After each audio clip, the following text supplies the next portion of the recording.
the roots, he let the beats build, bitch. And we never switch.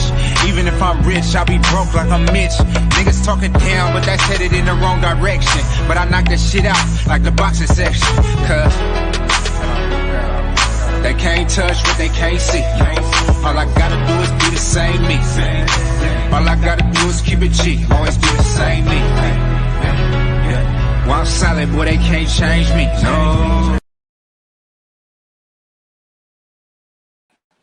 What's going on? What's going on, man? We live from the boxing section, man. Appreciate everybody coming through here, man. Hustle's home. OPLD. Centos. Sir Senior. What's going on, y'all? C-Well, what's going on? What's going on? G Brown, Tone Brown, what's going on? Last night, great night of boxing. We had George Cambosa. He beat Teofimo Lopez. Cool Boy Steph beat Brandon Figueroa. Recently, still undefeated. So it was a good week. A good weekend, man. Michigan beat Ohio State for the first time in the history of forever. Duke beat Gonzaga on Friday. So this is a great weekend of sports, man. If the Niners can handle their business today, I'll be fine. We're going to welcome in the OG Santos. What's going on, OG? How you doing? What it do? I saw you last night, son. Saw you Yeah, after Steph was when Cool Boy Steph was on his way to his dressing room. What you see him do? I saw him reach out and give you some love, vice versa. Yeah. Shout out to Ben Israel. Yeah, man. Shout out to Cool Boy Steph, man. Definitely was a good time. Man, the security guard was a hater though, man. He got in my way, man, because we were supposed to Go back to the get some dressing pictures room. and stuff. Yeah, get some pictures and stuff, man. This dude got in my way, sucker. Yeah, I don't know what. Well, I'll let you do your thing, then I'll talk about it. I know you got to introduce some folks and all that. No. Oh yeah, okay, yeah. We gotta welcome in my boys, man. You know, welcome back. You know what I'm saying? Like you never left. You know, Hustle's home. Go ahead What's and up? cook What's up? after he say what's up, go ahead and cook on it. What's up, man? Hey, I was waiting last night. I was waiting on this shit last night for real.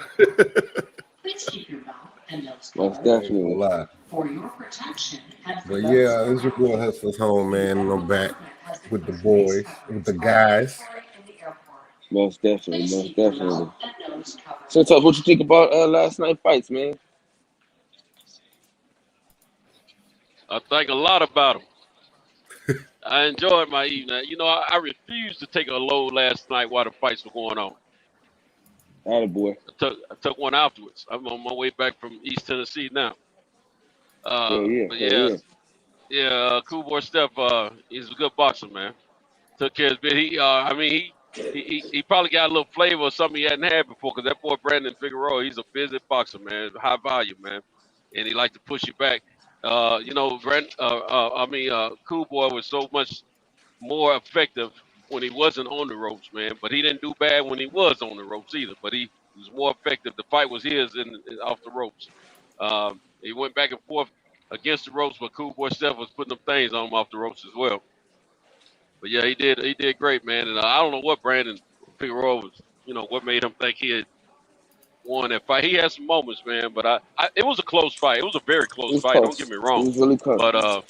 But I think it was the score was one of those scores 4 points. Because I think am I thinking about the TO fight? It was a very close fight. Round or two here or there. I don't think nobody had more than 2 rounds though, up on the other. But I'm thinking that maybe one or 2 rounds difference. But anyway, Yeah. the right man got the victory, I think, in my mind. I'm glad the judges were. I'm gonna tell you something, man. It seemed like the judges in New York and the judges. What was that? What were you guys in Vegas? Yep. Yeah. It seemed like they got it right this past weekend, man. I mean, this current weekend for a change. as far as man making sure the for a right person got change. the victories. You know what I'm saying? So Yeah, I thought it was great. That TO fight, man. Man, I am talk so about it. Talk about it. happy. Drop some Uh, knowledge. I'm look here. Let me tell you something. When you selling all them wolf cookies, you better be glad. I mean, you better be ready to try to, have a bag full of them. Because let me tell you something. That boy Cambosa, like he kept saying, I've been in the darkness and the trenches. You are around here playing, trying to be on television everywhere and on the spotlights. He said, but I ain't got time for that. I'm hungry. You're not. Hey, that boy took that man when he knocked him down that first round, man. I said, oh yes, yes, it did my heart. Man, I almost felt like coming one good time. You know what I'm saying? She, Uh, Man, here he I go. forgot Here this he Sunday. go. It's Sunday. My she, bad. My bad. It's Sunday. Man, let me tell you Here something he though. go. Man, hey, it felt good though to see that, man, because I was like, this boy can fight. No, I wasn't. I was a little worried at first because I mean, T.O. jumped on him real quick, jumped on him quick. But that right there was an attention game. That right there gained T.O.'s respect, whether he want to admit it or not, and that set the pace for the rest of the fight. Just like the kid said at the end of the fight. But I was so happy to see that, man. I'm glad that boy lost. Now maybe we can get a real undisputed champion in that division in a couple of fights from now. Because he will stand up and keep his word and fight Devin Haney. And he offered T.O. the rematch. But you notice T.O. didn't accept the match and said we can do it in Australia this time. We can do it in Australia. But T.O. nah, I think, I might just go and move up, man, And as that sucker boy, I'm scared to get in the ring with it and look bad again type deal there. Because he couldn't push that boy around at all. yeah, I think it's a mixture between that and the weight cut. Yeah, he struggled with weight, but look, let me tell you something. If he stayed dedicated to his craft instead of running around, claiming that he's undisputed and claiming money that he don't have yet. I mean, he probably could, do something one or two more times. But Yeah, at I Hey, the that agree. same hum, that, time, that, that, That's real. hey, Santos, that yeah, humble pie was nice and warm out the oven, wasn't it? man, No, I won't. man, I'm talking. Hey, I wanted to put some whipped cream on it for him. You know what I'm saying? That was great, man. Let me tell you something, man. You see how bad he talked about Deontay Wilder? Oh Then man, he got up there and Mm-hmm. said all that old bull crap, man. Yeah, yeah, okay, yeah. Ain't no fun when the rabbit got the gun. Man, that's all, What's up, folks. Hustle Home? what's up, big dog? Hey, yeah, I Yeah, agree, bro. Like with the first fight with the Fulton, the ones, what it was, 116 to 112 scorecard. yeah. It's That was kind too of wide. ridiculous, but I That was too I wide. agree with who won the fight. That scorecard, I had it a lot closer, and the only Yeah, difference is I felt like at any point in time where Fulton decided to box, it would be a one-sided fight because every yeah, time he showed interest in boxing, yeah. um, he was Brandon couldn't. connecting with everything. You know what I mean? Mhm. And Hey, man, go my ahead. bad. Go ahead, bro. Yeah, Fulton made the fight harder than what it had to be, but he still showed that he got what it takes. He can fight, man. Yeah, Fulton is literally the full package, bro. Fulton yeah, Fulton is literally the full package. He could do it all, man. Like he showed me last night um that I feel like he's too willing to exchange because the yeah, boy Figueroa just only had his head down. You know, he had an uppercut magnet on his face. I don't understand why yeah. he felt He like get caught by that every time, just about. yeah, like the uppercut magnet is right on his face. Like Fulton couldn't miss the Yeah, uppercut. You know what I mean? Fulton yes, Fulton sir. banged Fulton went in the corner and slapped his leg and hit that nigga with the uppercut from across the ring. You know what I'm saying? And then Hmm. like I felt like Fulton made the fight was way harder. If they ever they're not gonna rematch because I feel like Figueroa. I'm glad you Um, touched that because I forgot to. Because they both didn't accept the rematches.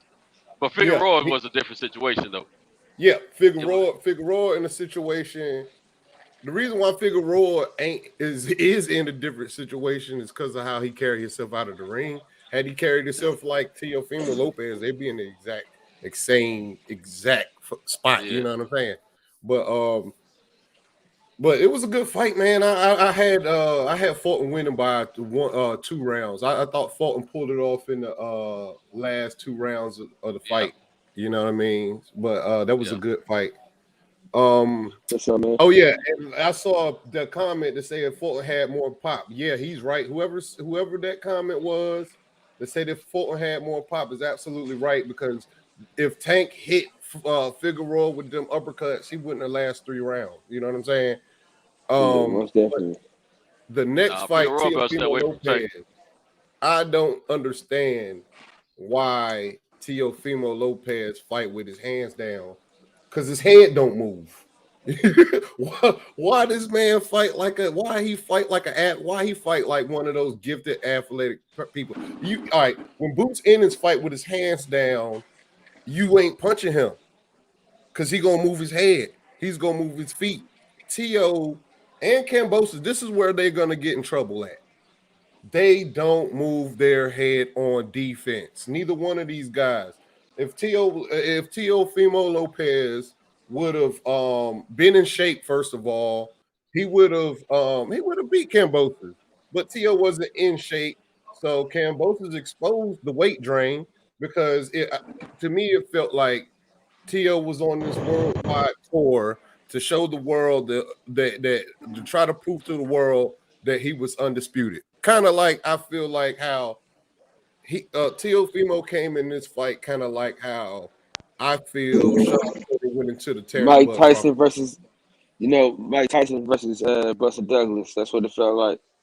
Yeah, that too. But Mike Tyson was outright just shitting on Buster Douglas, which I felt like T.O. was kind of shitting on Cambosis too. But I say the reason why I say Sean Porter and Terrence Crawford is this was the biggest fight of their life, as far as how Teofimo Lopez carried Cambosis and he had to stand on all 10 toes about what he was saying. And with Sean, when I say Sean Porter, this was Sean Porter's gift to Bud.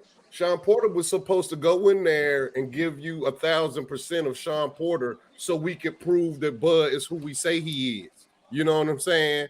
But Sean Porter, come to find out, ain't trained properly and went in there and got his ass whooped. You know what I'm saying? That's what happened to both people. They went in, they shitted on boxing, and they went in there and got their ass whooped. I felt like that was disrespectful to both Cambosis, and that was disrespectful to Crawford via Sean Porter, unless that fight was fake. But that's my take on this weekend. Yeah, and I feel you. Man, let's welcome in Ben Israel. What's up, man? Somebody got a television or something on, man. Something going on with Sheldon Moore's phone. I don't know what's going on. But welcome in Ben Israel though to the show. What's going on? What's good? What's good? What's good? What's good, Hustler Holmes? You know what I'm saying? What's good, DJ? And most of all, my main man, my guy, my big brother, my mentor, Mr. Santos. What's good, up, fellas? Ben? Man, What's up, man? Now. I'm very Hey, who that? it's me. It's me now. Man, Kyle, I got It's something me. for you. I'm waiting to get around to the great Kyle now. You know what I'm saying? I'm really happy for boxing last night. We got man, boxing won last night. We finally won last night. It was a beautiful night for boxing. Boxing fan won last night. We got what we wanted last night. No capping, no excuses. All them fighters put on a tremendous fight. They put on an excellent fight. Ring generalship was displayed. Who wanted the most was displayed. IQ was displayed. Brandon motherfucking Cool Boy made Brandon look ordinary last night. He talk about he going to the body. And Cool Boy made it seem like that shit wasn't nothing. Effective aggression, that shit wasn't nothing last night. I understood what he was trying to do, but it didn't work for Cool Boy last night. It didn't work. And all these excuses these people make up after the fight. Oh, bitch, you got your ass whooped. That's what it was. And we gonna move to the TO. We gonna move to Mr. Cap himself, Mr. New York. Mr. The fake over. The makeover, not the take. The takeover ran into George Cambosa. He got George Cambosa. And who the fuck everybody flying to Australia right now. Everybody. Floyd going out there, Bill going out there, motherfucking Ben Israel on this. I'm ready to fight George Kambosos. Who the fuck is George Kambosos? That shit, I mean, right now, and this what T.O. get. This exactly Kyle. This what T.O. get right now for capping, for avoiding Devin Hater. Most Talking definitely. talking all that 5 year shit. You gonna make Ben Israel rate for undisputed at 135? Talk about he don't deserve what? The reigning defending WBC champion don't deserve what? Come on, man. This what the fuck you and your daddy get. And what's good, Kyle? How you doing, my brother? Man, I'm doing fantastic, man. I want to welcome in my co-host, man. You know, when I'm asleep, he's up. You know what I'm saying? Which one, DJ or Santos? Because both of them be up while you sleep. Tell everybody be up. That's a fact. That's a fact. Hey, tell the truth and shame the devil, man. Hey, Kyle, hey, DJ, you got to, hey, Santos and DJ, y'all got to give me immunity when I get on the section. Because you know Kyle like that 30 section shit with me, man. You know, I need immunity with y'all because he know it be the truth and he can't handle this shit sometimes now. Hey, listen, but, I'm boxing won and boxing lost last night, man. Because my biggest overall thing, I was pissed off when T.O. lost last night. I was really pissed off when he lost. Because that was Tank's food. That was Devin's food. I was pissed off.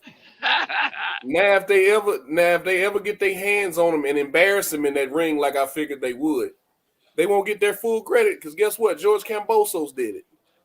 So how impressive was it? How good was T.O. for real? That's gonna be a narrative. How good was Loma for real? Amen. Right. And see, look, that's why I liked T.O. for doing that because he exposed Lomachenko. Lomachenko was never that guy like that. You know, he's a good boxer, but I don't care that you fought 500 times in the amateurs.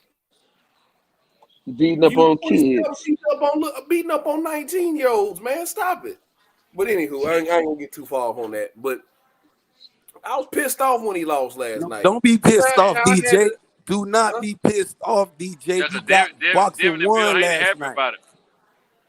They happy about it. No, I heard what Bill Haney said last night. He said T.O. fucked up the money.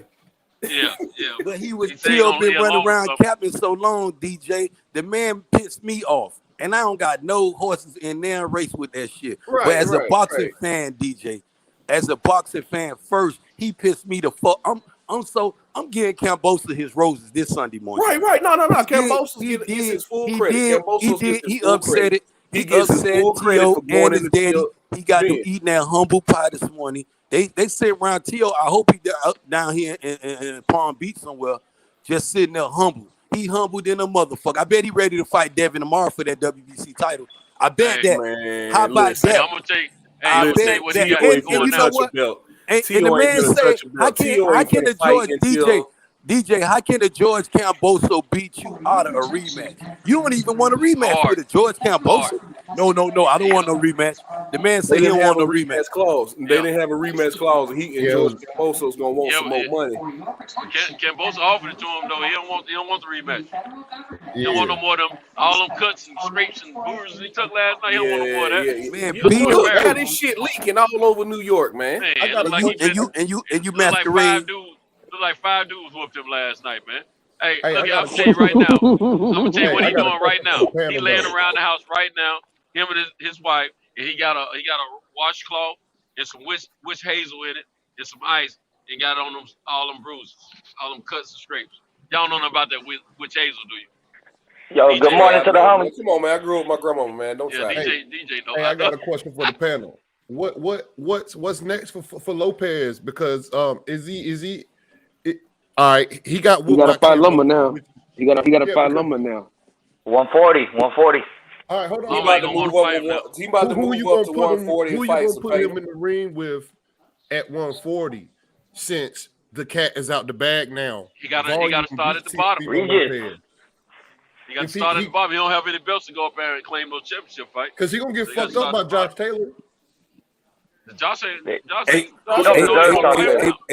would he fight Josh Taylor now? Why would Josh Taylor fight him now? He ain't got nothing. I understand that, but that's what I'm saying. Josh Taylor beat his ass. To me, Regis Prograve beat his ass. You know what I'm saying? Like Tank kills him. Tank kills him. Oh yeah, most Tank will definitely. kill him. So what does Teofimo do? I heard somebody say go up to 147, which would be devastating for his career. Oh no, Like, go up there and do what?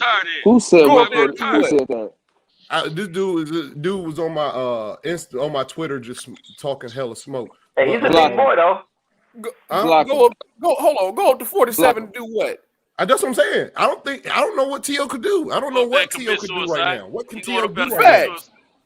He gonna go up there running. He gonna run up there and get fed the boots in his. Even at 40. What can T.O. do? Virgil Ortiz will lay him out, man. Yeah, that's what I'm You saying. know what I'm saying? Josh Taylor be at 47 then. The first thing he needs to do is get rid of his dad, man. Connor Ben to get at it. Speedy Rashida Ellis to kill him. Yeah. Look here, man. Let me tell you something. His whole energy, him and his dad, whole energy, that's who I'm really. Lopez's that we used to hear from, all humble and stuff. They're going back to humbleness. Watch. They ain't gonna have all that talking crazy. Everybody he needs to get rid of his dad, man. Nobody and all that. They get ready. They get ready to beg for some fights. They're gonna beg for some fights now. Her dad need to stay right where he at. I need keep his dad right there. I need that I'm gonna quote Bob Aaron. I'm gonna quote Robert Aaron this morning for all y'all. Hustler Home Santos. Yeah, he got him right where he wants to. I'm gonna quote Robert Aaron this morning when he said the rooster will come home to crow. Robert Aaron, fat boy. The rooster has come home and he's crowing, Kyle. It's crowing. He's crowing. What T.O. Hustle home? You asked the question, where does T.O. go from here? He go home, wipe his tears, leave them hookers alone, go back to the gym, and he refine himself again. That shit he tried to do, that was some I don't know what the fuck he was thinking. Him and his daddy, I don't know what the fuck they was thinking about, what they was going through, because they won these titles on the biggest. They beat Lomachenko. The same fat dude said the Rooster gonna come. Bob Aaron had Lomachenko better than Muhammad Ali sliced bread. After he got whooped to Salitos, bro, they still had Lomachenko on the pedestal. And the takeover came. Boom. Whooped Mr. Matrix ass. Beat him. And then what happened? He went into that same coupe that motherfucker Lomachenko just came out of. Oh, I'm the diva. I'm better than there. I'm this guy. With Devin Haney, you saying every first thing, I'm gonna hold him to that fire. And this is why I'm happy for George Cambosa this Sunday morning. I'm giving him his roses. He robbed me. That motherfucker lied to Ben Israel. He said he was gonna fight Devin Haney and clip 135 of all this undisputed shit. Cause this is what Mr. Shunt want to come on, cause he was defending that T.O. undisputed crap before he even get here. Cause that's why his camera ain't jumping on. Anything related to T.O. Fimo, y'all gonna have problems. Y'all go back to the gym. Y'all go back to the gym. Y'all go back to the gym. Y'all get it right. Y'all do y'all push-ups. Y'all hit the heavy bag. Y'all dedication, hard work and dedication. Let me let y'all feel about here. What's up, man? Hey, man, you said my brother Shelton Moore was saying that T.O. was undisputed? I want him to get in here and defend that buffoonery, Kyle. You sure Mr. he Shelton, said that? Man, I want his camera to jump on. Hey, we missing one point, though. One point. Yeah, that WBC. That's the main point. How Bob Aaron finna take this. That nigga Teofimo about to be some top shelf. He about to get the top shelf. He about to be dusty. They gonna dry age his ass.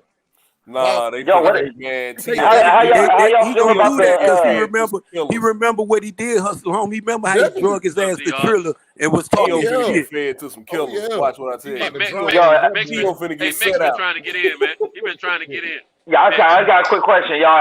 How y'all feel about the lack of instruction from his father? He gave him nothing that fight. We're gonna celebrate tonight. That fool, yeah, I told he was telling him he was winning rounds. Yeah, he said, man, beautiful, good job. We're gonna celebrate tonight. Yeah, he didn't tell him anything, any adjustments. He didn't tell him any boxing information. And T.O.'s cut man didn't do shit. You know, Max, I bet y'all, when you're a trainer, he didn't know what to do. When you're a trainer and you're a father, you got to separate the two when you're in that corner. Yeah, TLC, you didn't know what to do. You got to get out from being your son father for that moment. Even the father know when his son doing bad. He's supposed to be You got more to go critical. straight to being his trainer, because one thing, T.O., and you made a good point, Max. He was not giving him no good instructions. He was not giving him his cut man wasn't on point. Nobody wasn't on point for T.O. They didn't know what to do. Hold up. T.O. wasn't on point for himself, Max, last night. How about that? You can't blame nobody. Once Cambosa knocked him down, but the fight. I knew it was a problem. Once Cambosa knocked him down, I knew it. They don't know what to tell him, though. It's hard to tell somebody when you're getting beat up. One thing I was always told since I was young is bet against the guy that has a hard time making weight. That was always a hard time making weight. I'm not buying that. He's too big, man. Have a hard time making weight. Yeah, he's not too big. He's not too big for that weight. He didn't look. I watched one person at a time, y'all. One person at a time. That's the main reason I watch these weigh-ins, man. I look to see how these guys look once they once these girls look once they get off the scale. T.O. wasn't sucked down. He wasn't lacking energy like he had during his weight cut leading up to the fight. He had all this energy during the week. So now I don't want to hear nothing about how he stayed at 35 too long. He looked great this week. He looked great. He looked like he was in dog shape, and he went out there and got his fucking ass beat in his home backyard. Yep. That's just what happened, man. I don't want to hear nothing about nothing about no weight. Because he looked great. No he made the weight easy. It wasn't the weight. Yep, just like you said, DJ. It wasn't the weight. It was not the weight, man. The dude came in that fight and disrespected. Just made that hold on, one person at a time, bro. One person at a time, bro. Bro, one person at a time. Fat boy. Listen, Fat boy. Bro, can somebody else talk? Hey, Ben, let KP have it, Ben. So look, he come in the fight and he shows no respect to the other. He shows no respect to the other fighter. He didn't come into the Lomachenko fight like that. That's the problem. He showed no respect. He had no jab defense, and they had no adjustments. And that's why the right hand landed over the top. He came in the fight like he just thought he was just going to walk in there and knock the dude out. Then go home. And that's why he lost. And Cambosa wasn't playing. Cambosa came. That was his lottery ticket. Yeah, he said, I'm going to be the man of Australia. I bet you the UK's happy they get a belt back because they've been losing them. Ain't in the UK, bro. No, that's not the UK. That's Australia. No, it's Australia, bro. Australia's not part of the UK? No. I thought Australia. My fault. Let it go, Dehaja. Let it go, Dehaja. No, my fault. My fault. I thought Australia was a part. I know the UK is mad different places. Nah, bro. I'm sorry. They cool with Hey, y'all. Somebody timestamp. Hey, somebody timestamp 29 minutes. Yep. I'm sorry. I thought it was UK. I'm sorry. I thought he just with Eddie Hearn, bro. He just with Eddie Hearn, bro. That's why he made Eddie Hearn. Hey, is Cambosa's franchise now? Yeah, but I wonder what last night. All of a sudden, that franchise belt can exchange hands. Remember when they couldn't? They put it on him. They put it on him. They still ain't last night in the ring. You still ain't see T.O. fans. And matter of fact, Cambosa's had a WBC shirt on. Guys, one at a time. And now the WBO, WBA, IBF, Ring Magazine, WBC franchise champion, George Cambosos Jr. That's how they announced it in the ring last night. But look, on all platforms that talk about the sanctioning champion, the champions for all sanctioning bodies, there's no undisputed for that weight division. On all platforms. They know what they know. So we don't have to talk about that because Cambosa's already. Him and Devin been talking. They gonna clear all that up. So it's Cambosa's had a WB shirt on too. No, that's okay. That's okay because he got that franchise belt is a WBC belt of some type. We know as fans who the real champion is. Right, we fans know, and this is what they doing, y'all. Y'all act like y'all don't see it, man. The WBC needed some of that money. Damn, just be realistic. They trying to get some money. That's all it's been about, money. That's all it's about, man. Just think about the money. Don't think about the titles. Don't think about who wearing it today, who wearing it tomorrow. It's about the check. Hey, I had a quick question. I hate to change the subject, but I had my little brother had a concert last night, so I totally missed the Cool Boy Steph and Figueroa fight, man. You missed fight of the year, bro. Fight of the year. Yeah. Fight of the year, bro. And who got the link, man? You better go watch it today. I don't know if that's fight of the year. It was a great fight. It was a really great fight, but I think that blood and guts. Well, tell me which one is. Moses fight was probably be a little bit. I still got to give it to Wild and Fury though, but that Moses fight with T.O., man, that was a hell of a performance from an underdog, bro. Real talk. I mean, that Charlo Castaño fight was up there. Yeah. Can I say something to Max real quick? Max, you probably should get off the live stream and go watch that fight, bro. I need a link, man. Send me a link. I'll do it. We finna spoil it. We finna gush over that fight in a minute. Nah, that's what I came in here for. I'm gonna tell you what that fight reminded me of. He's still gonna watch. Max a real boxing fan, man. He's still gonna watch. He like me. That fight reminded me of. I tried watching it on my phone. Vasquez Marquez. My brother was on stage. I was in the crowd on my phone trying to watch the fight, but I didn't have good enough service, so I was getting choppy. I watched like the first 2 rounds on some choppy service, and then I was like, man, I'm gonna have to watch this later. You gotta watch it. Yeah, watch. You gotta watch it. It was like Vasquez Marquez. Yeah, I'm telling you, that was a straight phone booth fight. Oh my God, there was no running. Yo, Fulton and Figueroa, there was no running. They was just straight. They were straight fighting. So I gotta give that fight of the year so far, cause him and Fulton was in that. They was in that phone booth. They wasn't. I ain't seen a phone booth fight in a while.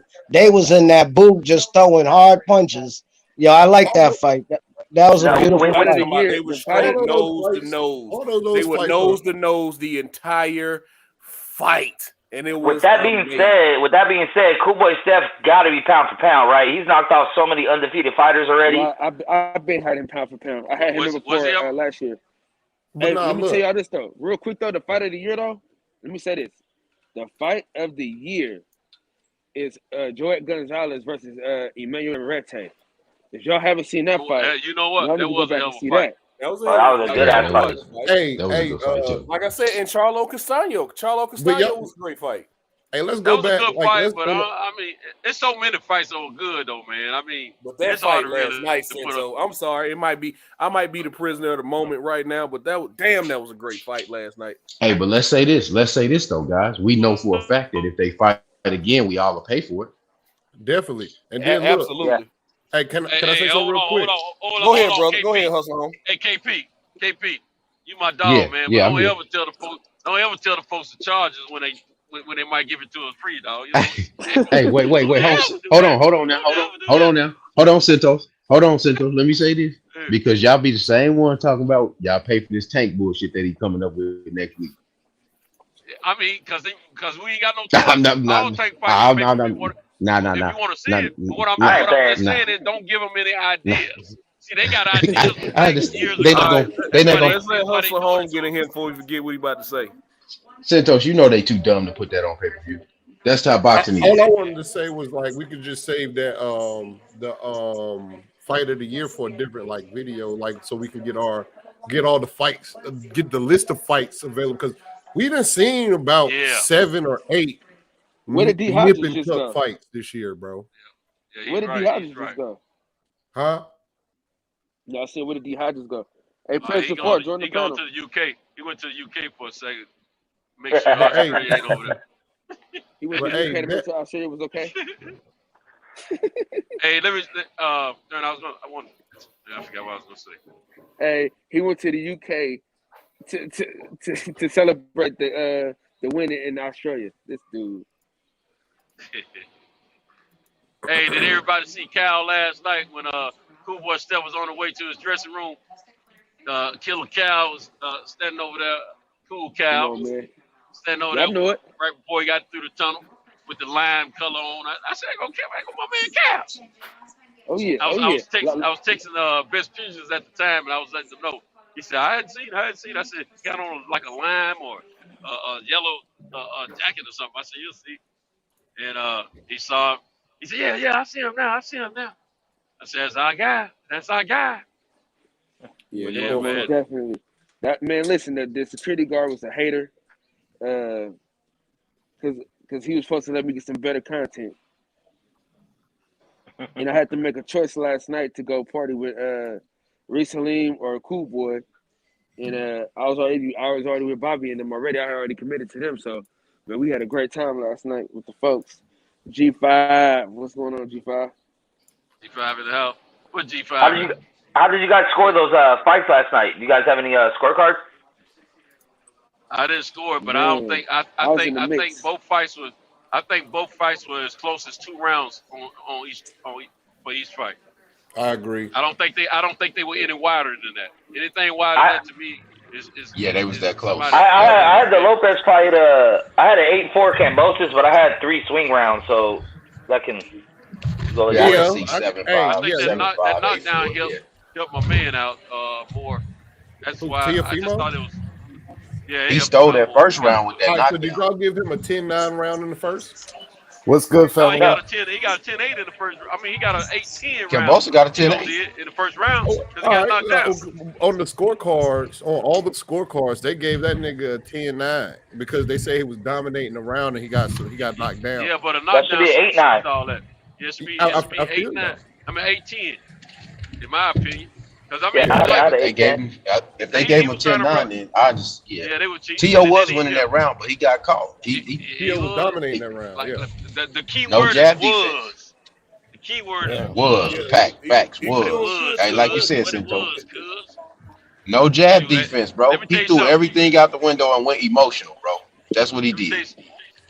When I was an amateur fighting, I told y'all. They had this meeting with the referees and judges at our boxing gym one time, and they had us kids to sit in on it. And this is what they explained: when it comes down now, if a guy is just dominating, I mean overly dominating around, and he gets knocked down, you can score that him losing by 1 point, not 2 points. 9-8. Yeah. Right. Like the 12th round of Fury Wilder 1. Yeah. Well. That one, no, because his eyes went to sleep. He went to sleep for a minute. That's a little different. Yeah, but then he woke up and.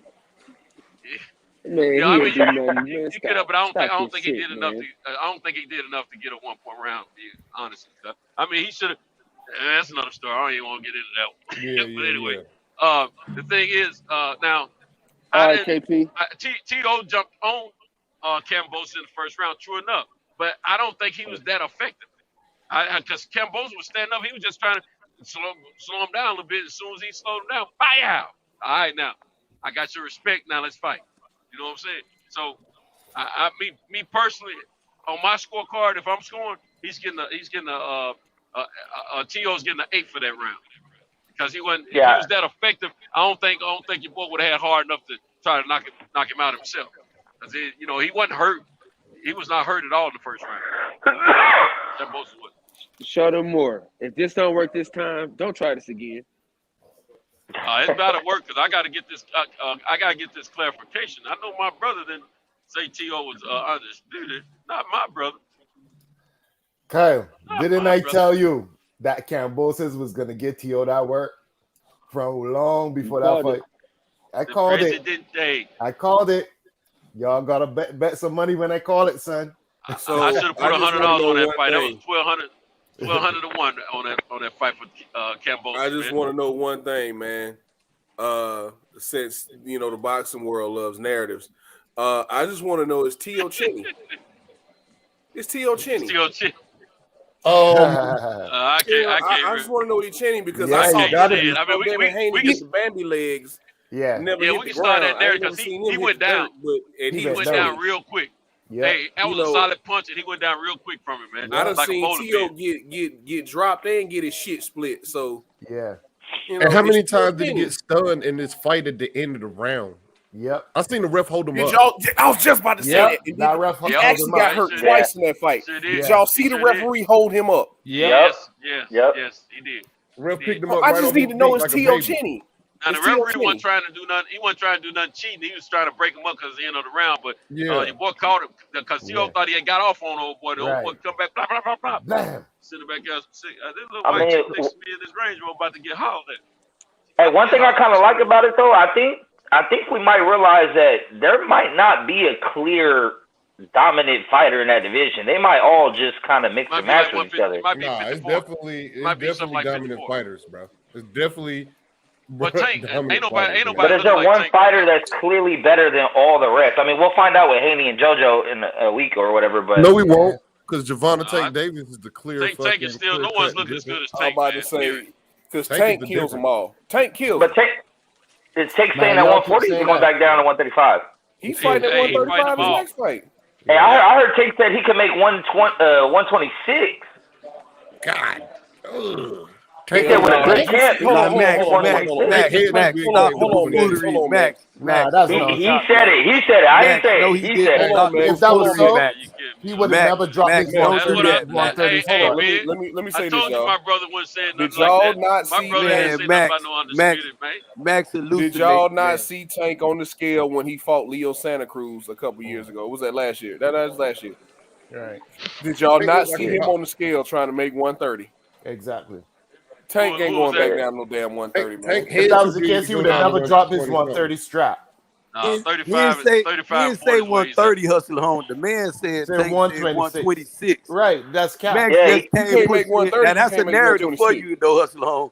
He just tried to slide another one in. Hey, don't kill the messenger, man. That's all he said. He said with a good camp, I could probably make 126. And he kind of chuckled, but man, I need receipts on that one. I would not. No way in hell takes. I could put the link in the chat probably. Yeah, his head to be. Yeah, Tank ain't as small as people think he is now. Yeah. Tank probably walk around at 150, 160. Yeah, probably more. He's only 5'5" though. So what damn how tall is Sean Porter? Sean Porter's like 5'6". Yeah, he's like 5'6", 5'7". Yeah, Tank like 5'5", 5'6". Tank is they built like cannonballs. These dudes short as hell. Right, short, no neck. You know what I'm saying? Yeah, these niggas built like cannonballs. But Tank power separate itself from the rest of those fighters, though. Oh, Tank skills, because Tank got boxing skills. People just we were just talking about that the other day. It was like, man, people always talk about Tank's power. Tank can fucking box. He got the power is for real, bro. I put the link in the chat for y'all. If Tank was 5'8", Tank could probably go up to 168.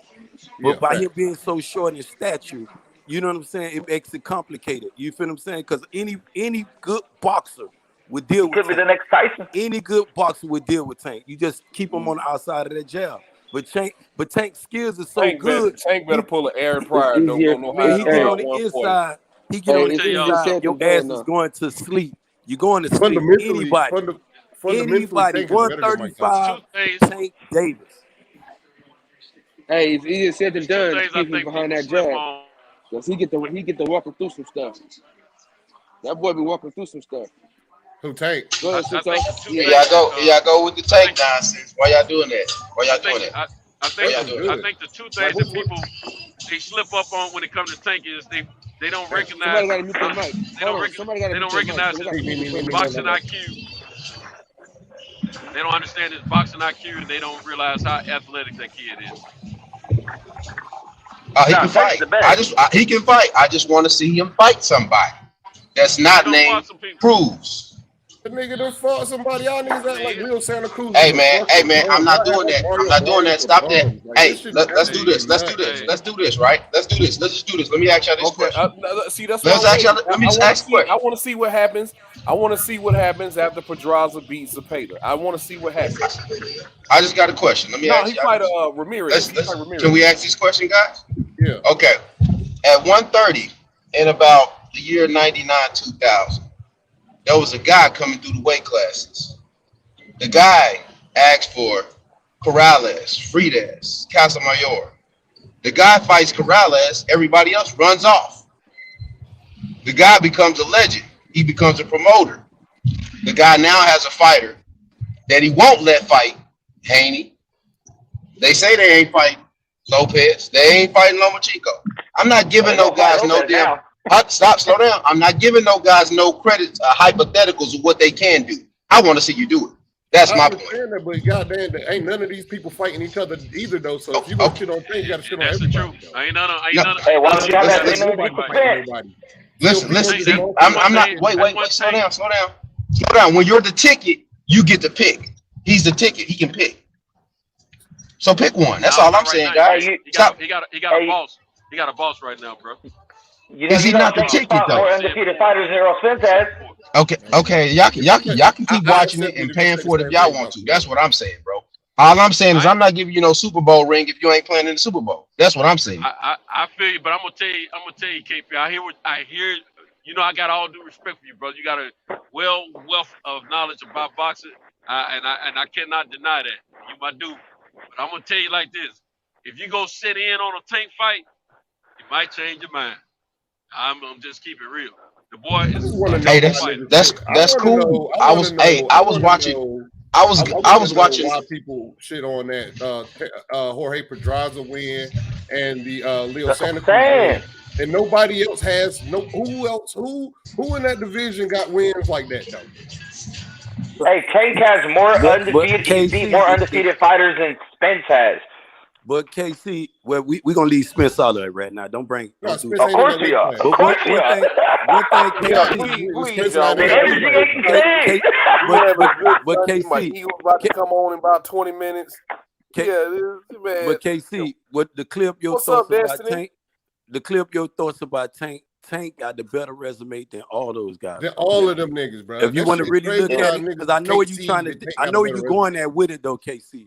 Tank resume alone is almost like damn. For real. Yeah, like, I mean, right now, Tank fought 3 undefeated fighters in a row. Right now, understand what you said, KC.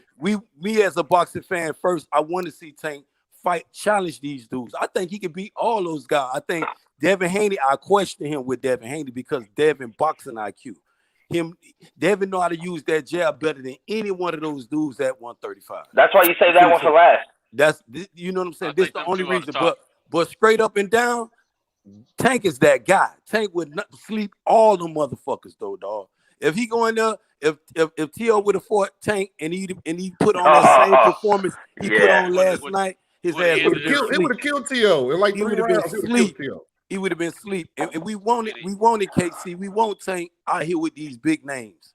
I think year 22 is the year for a lot of these fighters. Yeah, this and one thing I don't want to hear is Ryan Garcia with George Cambosa name in the same boat. Hell, fuck no.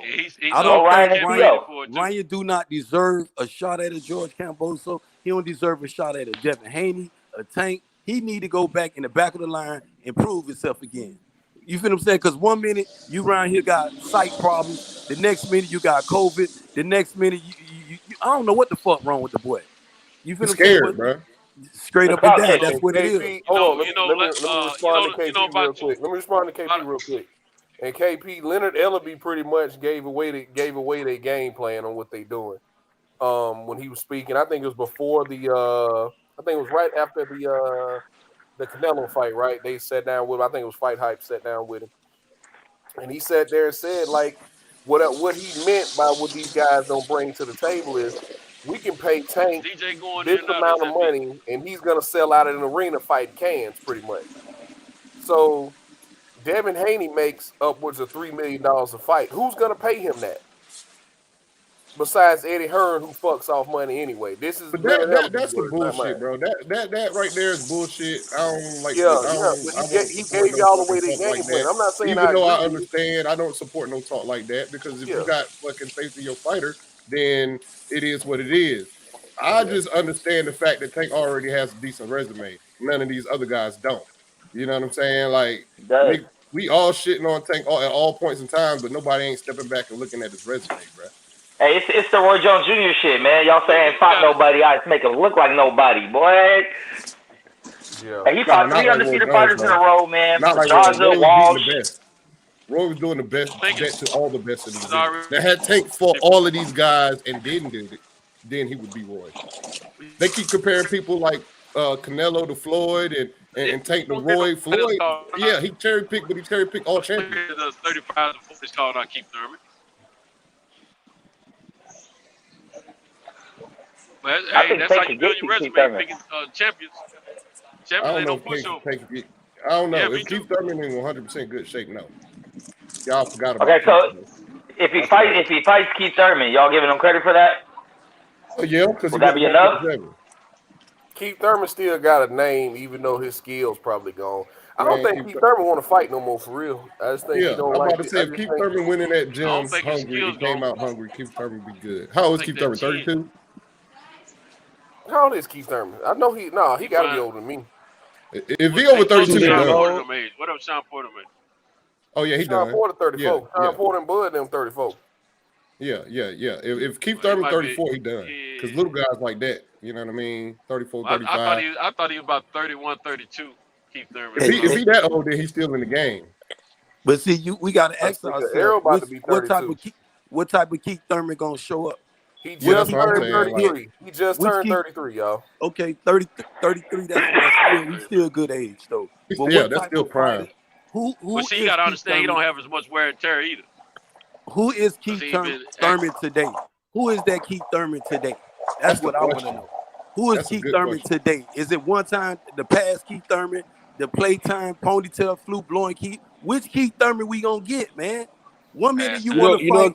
1 minute you want to fight. The next minute you need time to tune. What the fuck, man? What Keith Thurman? You know what Keith Thurman we got to get? At one time, Keith Thurman. Last time, Keith Thurman. You know what I'm saying? That's who we finna get.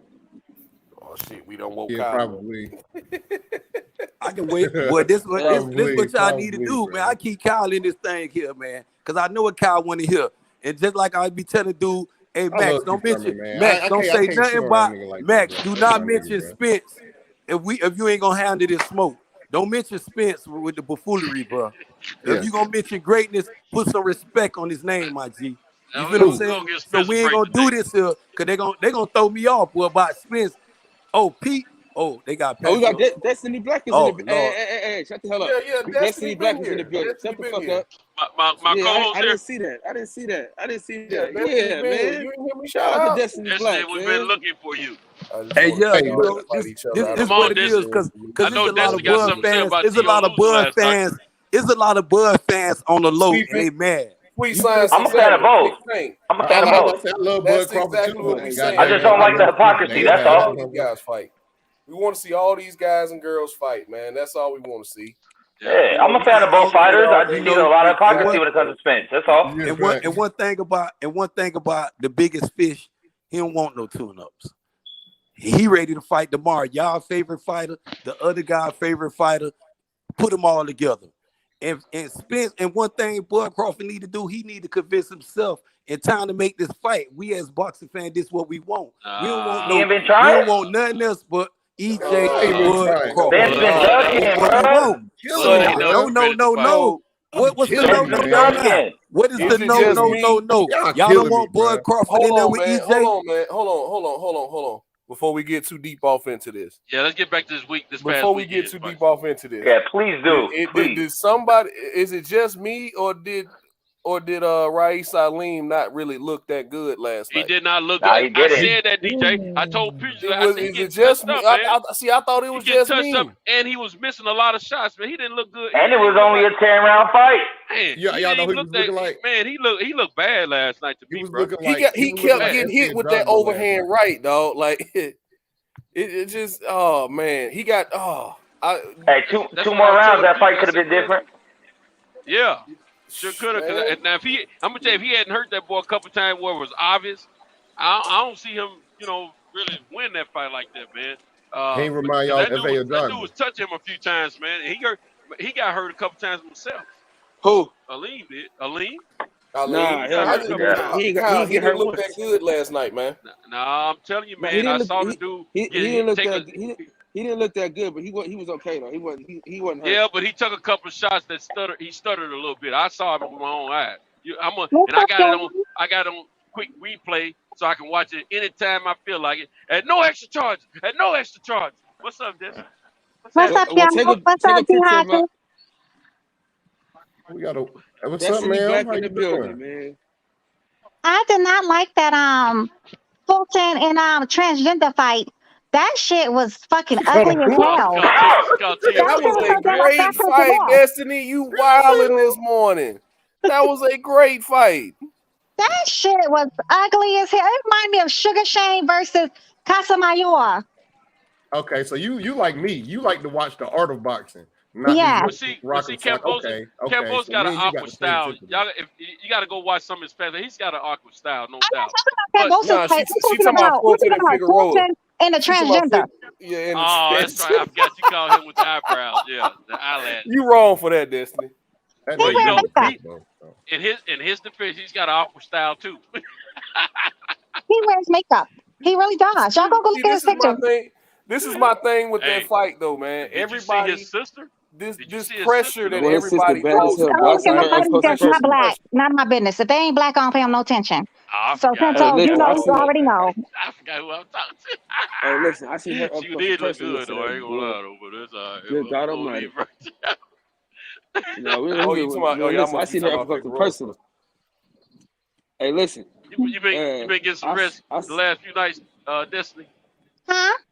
You been sleeping in the last few nights? Yeah, man. I was waiting on y'all one night to go on live, but I had already taken my sleep meds, and I was gone. Like I woke up and it was like 6 o'clock. And we went on work.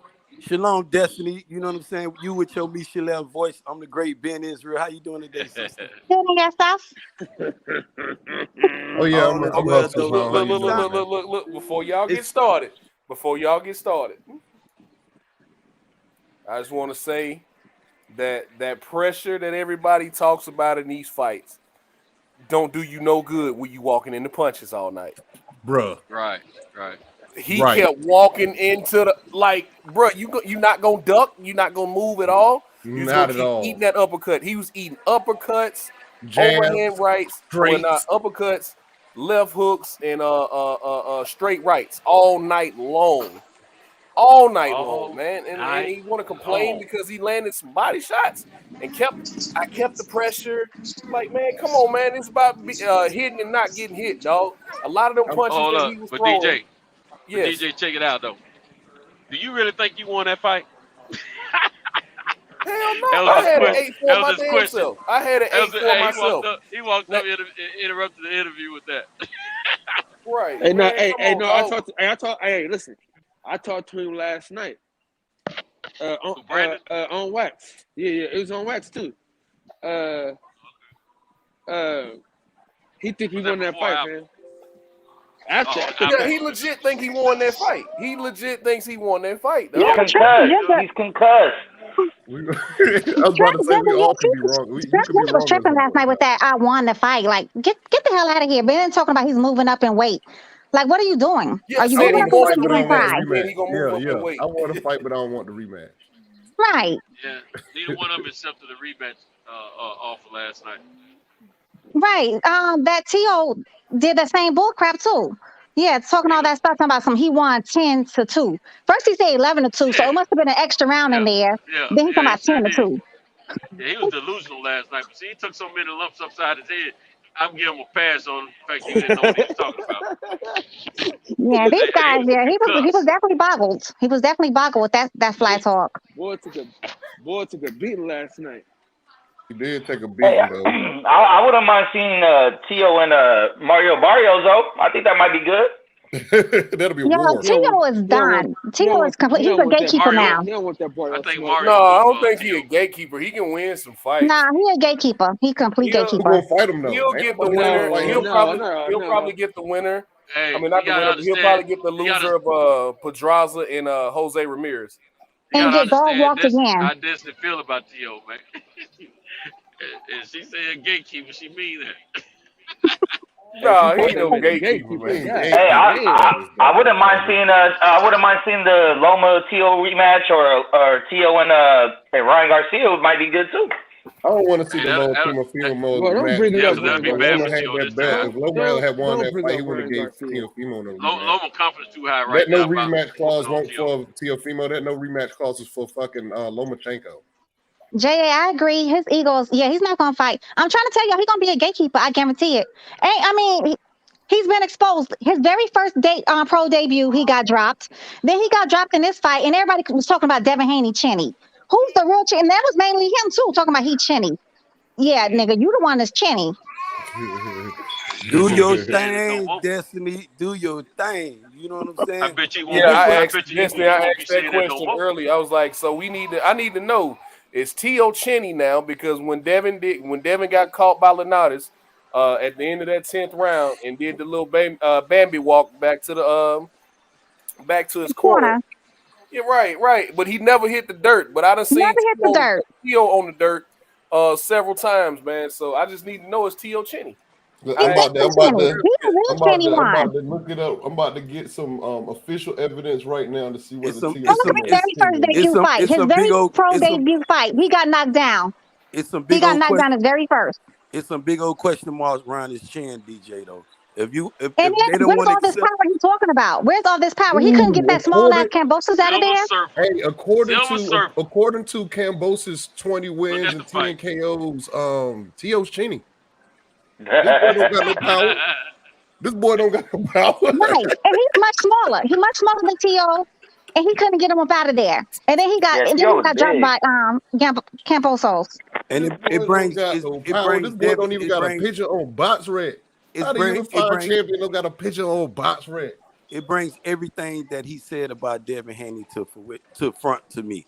Because he Everybody said talk bad about Devin. He said Devin, all these things he said about Devin, and that he would not fight Devin for 5 years because he's not on my level and all this bullshit. Mm-hmm. Now this shit, George Camboso or George, Australia finest done came over here and took all your little trinkets. Yeah, somebody get Silver Surfer, whatever his name is, the fuck up out of here. Get that Mexican the fuck up out of here.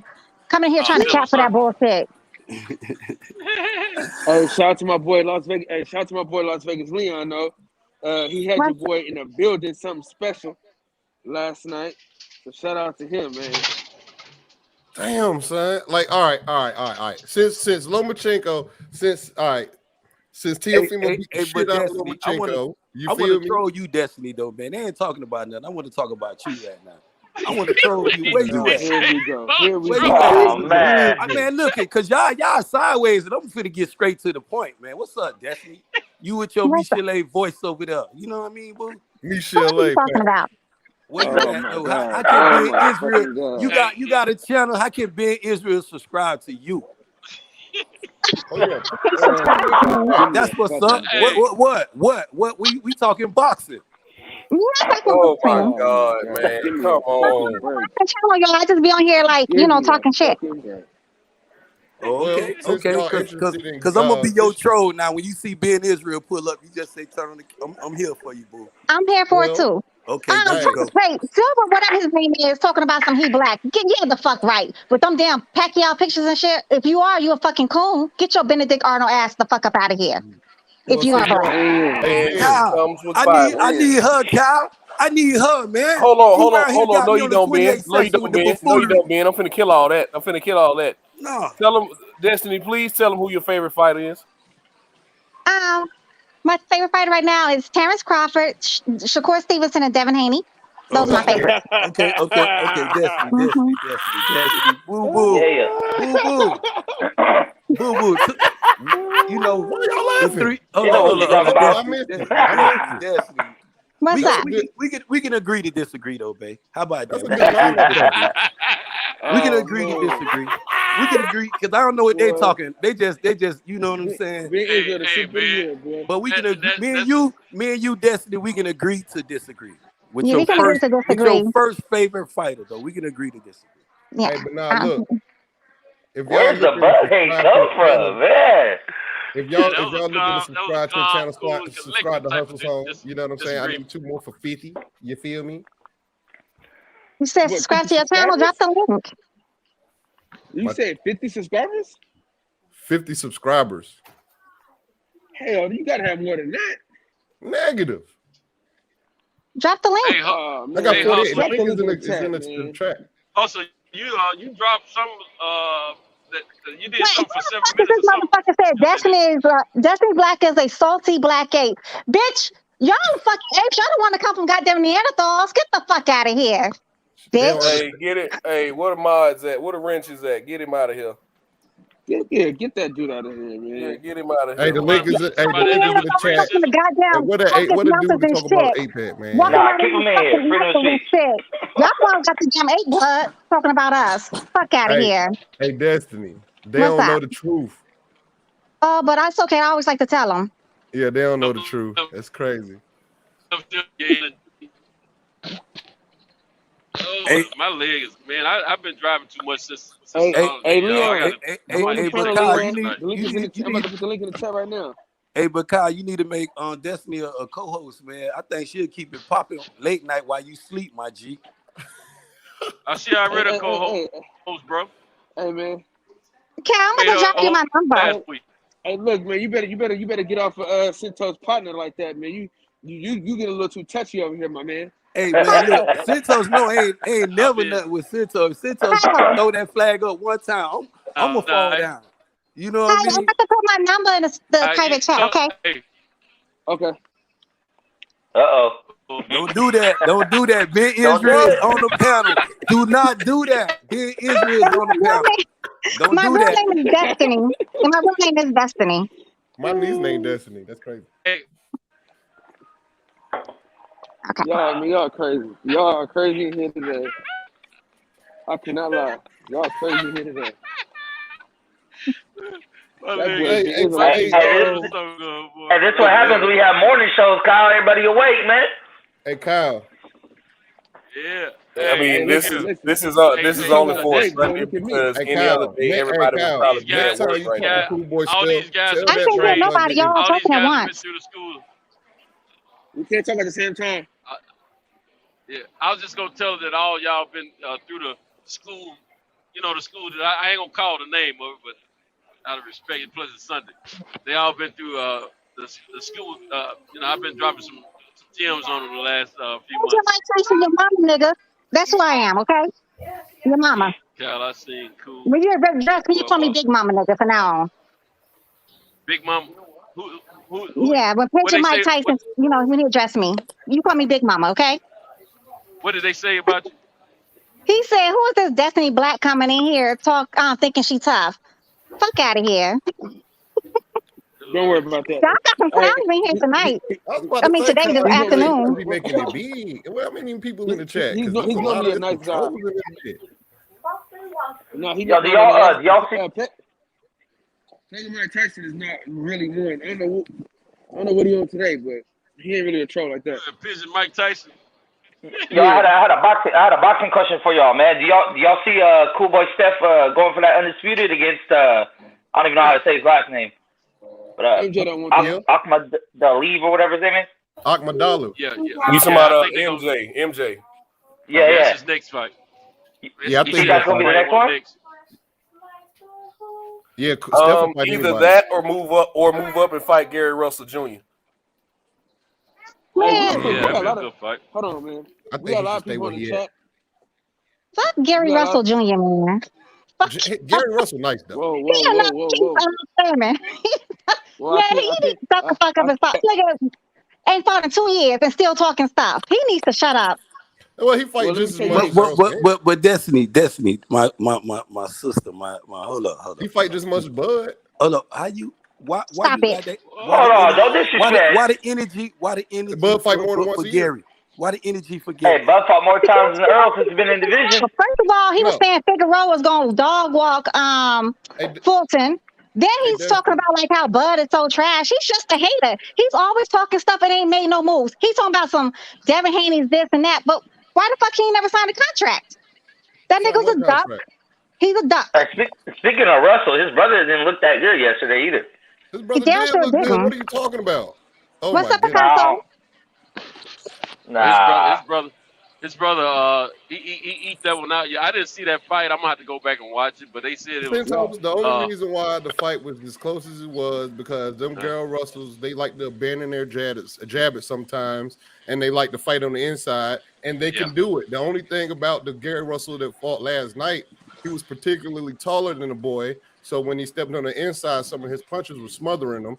But he hurt Gary Russell to the body like twice. And it took a lot of energy out of him in the mid rounds, but I think he was winning with the jabs and shit. He was out boxing. I think it was like a close fight, probably one round, 2 rounds either way. Oh yeah. I agree. No, hell no. Stop this shit, man. Stop. It was a close fight, man. You got to understand, like when you watching a fighter. See, this is why I don't have favorite fighters, because I want to watch both fighters fight. You know what I mean? I don't want to watch one fighter and see the mistakes one fighter's doing, because I don't give a shit. It's two niggas in the ring. You know what I'm saying? You got to be able to look at both people make these mistakes. And Russell, you can't say he did not abandon the jab and was getting worked on the inside at some point. Yeah, you got to be willing to. A true fight fan is going to watch a fight that way. Where you're going to see what both persons are bringing to the table. And who's having an edge or whatever. The journeyman went. That's Porter. I mean, that's also Spence's best win with Porter. So how the fuck is he the damn journeyman? That doesn't make sense. Make him make sense. MW. Hey, Miss Destiny, please don't argue with motherfuckers that say shit like that, man. I didn't even see that. Where's that at? MW Crawford overrated. His best win is journeyman Porter. Crazy. Huh? Who said that? MW. That nigga crazy. Man, motherfuckers don't know shit about boxing. Yeah. When I read comments like that, it just make me laugh. And then it's Sunday. They trying to get a rap. Plus, it's early. You know, it's not the late night show. You know what I'm saying? Hey. So everybody trying to jump on. Hey, we probably the only show that's got a like us right now. You know what I'm saying? Hey, okay, since y'all want to pop it like that, what Bud Crawford gonna do? Do Bud Crawford want this EJ work or what, man? What he gonna do? I think they both want it. He's been saying it, so I mean, I don't understand what you mean by that. I'm gonna say this. Who been saying it though, Destiny? Because Bud ain't been saying he want that EJ work. Before y'all get into it, hold on, Ben. Ben, before y'all get into it, Raees Salim and Antonio Russell both had the same thing happen to them last night. They got off to big leads on the cards, and then they both faded. What do y'all think about that? That is true. Fact.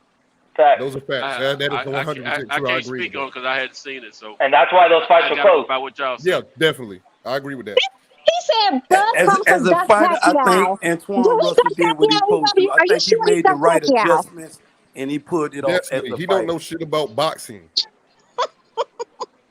I don't think Terrence Crawford, in my opinion, I don't think Terrence Crawford ducked Spence, and I don't think Spence ducked Crawford. Crawford said that Bob Arum couldn't make the fight. Thank you. But you know what? Real talk. Hustle Holmes said something a minute ago.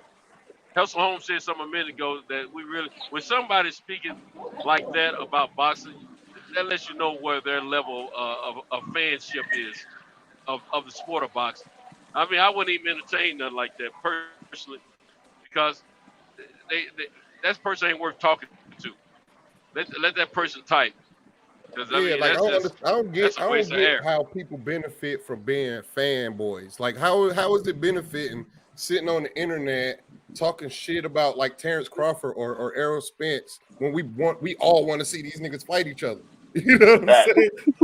What's the point? I mean, the way I see it, it's okay to have your favorite fighter, but you still got to be honest when it comes to your criticism of even your favorite fighter. You know what I mean? Like, and that's all I'm saying. I don't hate Spence. I don't, but I'm just tired of the Bud hate and the hypocrite. Like, shit, that's just crazy.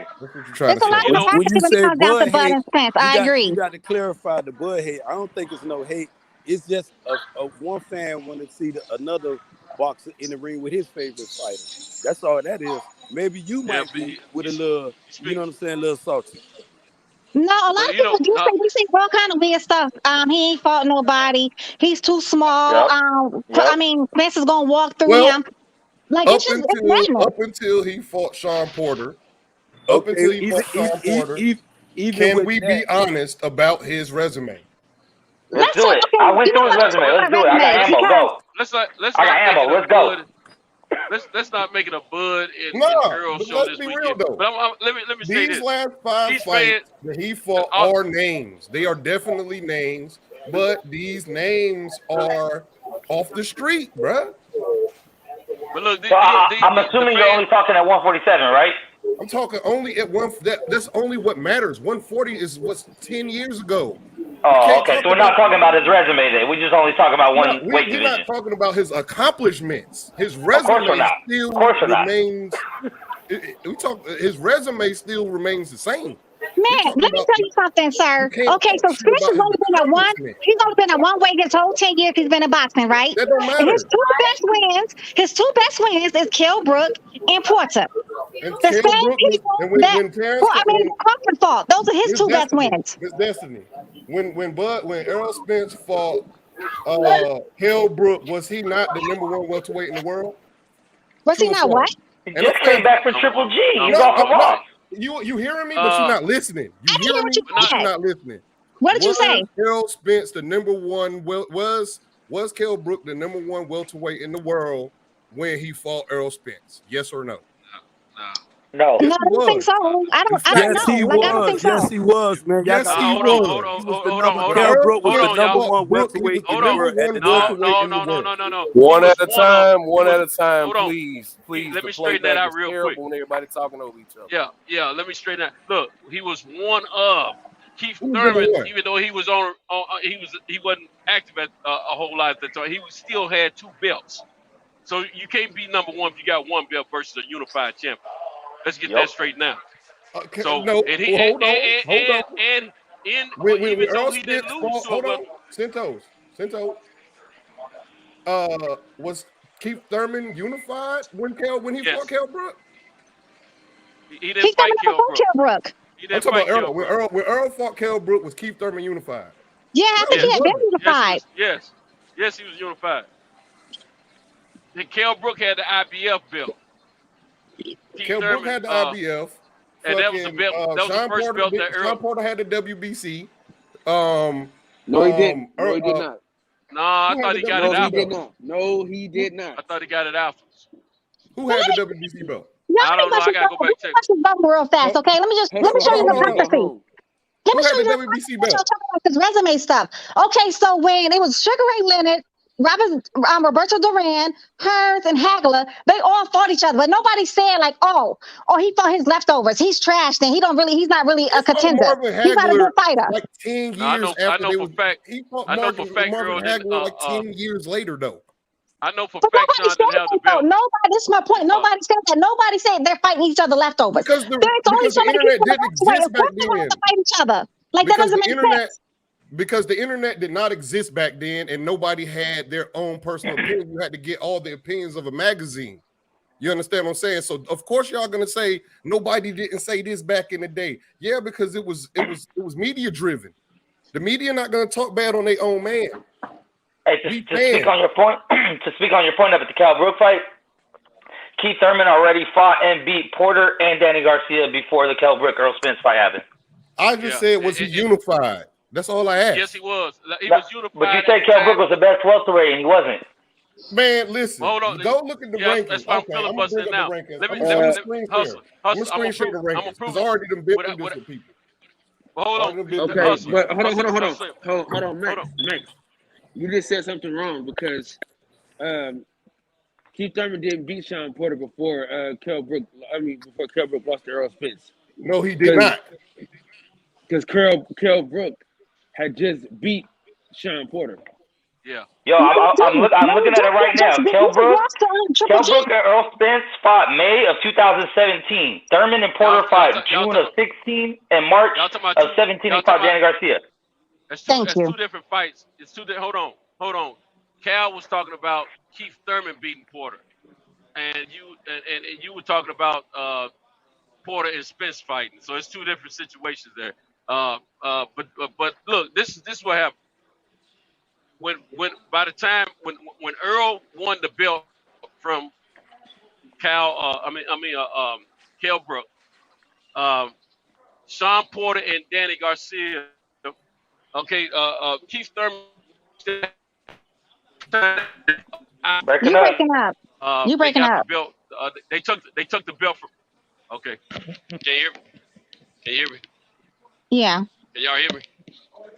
Okay, The WBC finally stripped the belt from Keith Thurman after that fight, and then Sean Porter and Danny Garcia fought for the vacant belt, and that's when Earl Spence got in the ring with Sean Porter and they said they were going to fight that point. That's how All that went down. facts. All facts. Why y'all so quiet now? I'm pulling up the top. I'm pulling up the rankings from 2017 with you Bud Crawford fans and all this resume. I don't care nothing about nobody's resume. Thank you. That's all I'm saying. Nobody's 6 belts. What I care about is today. You Bud Crawford fans, y'all gonna tell Bud Crawford to boot up, mount up, and get his ass in the ring, or what? We gonna have a fight, or what? Cause Spence over there, they ready to fight. I ain't caught their energy. Bud said he wanted to fight. I ain't caught their clip. Bud said it. Bud them what I did been catching a lot of capping from the Bud camp. A lot of full capping, straight capping. You capping right now with that BS. You know you capping capping because you capping. You got Bob Arum over here saying the motherfucker was fucking up the fight. Then on his way out the door. Then on his way out the door. Then on his way out the door, Bud said, "Bob, you could deliver me these fights, so motherfucker you." So now Bob Arum is not in the picture. It ain't no excuse. Now. Ain't no excuse now. Ain't no excuse now. So I think that's the reason why we ain't got that fight though. Hold on. There's one excuse. There's one excuse. Hold on. There's one excuse. Has Earl officially been released from the doctor? That's what I need to understand. Fuck if I know. Like, I don't care. He talking to you, Jess. I ain't talking to you, Jess.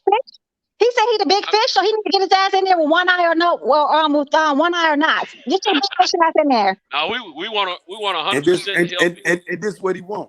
And this what he want. You got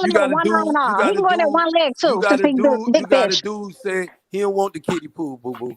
He say he don't want that little lake pond, that that little Nebraska pond that your boy been swimming in. Yeah, okay. Yeah, he don't want the little pond. He say he want that ocean. He said drop me off in the ocean, boo boo.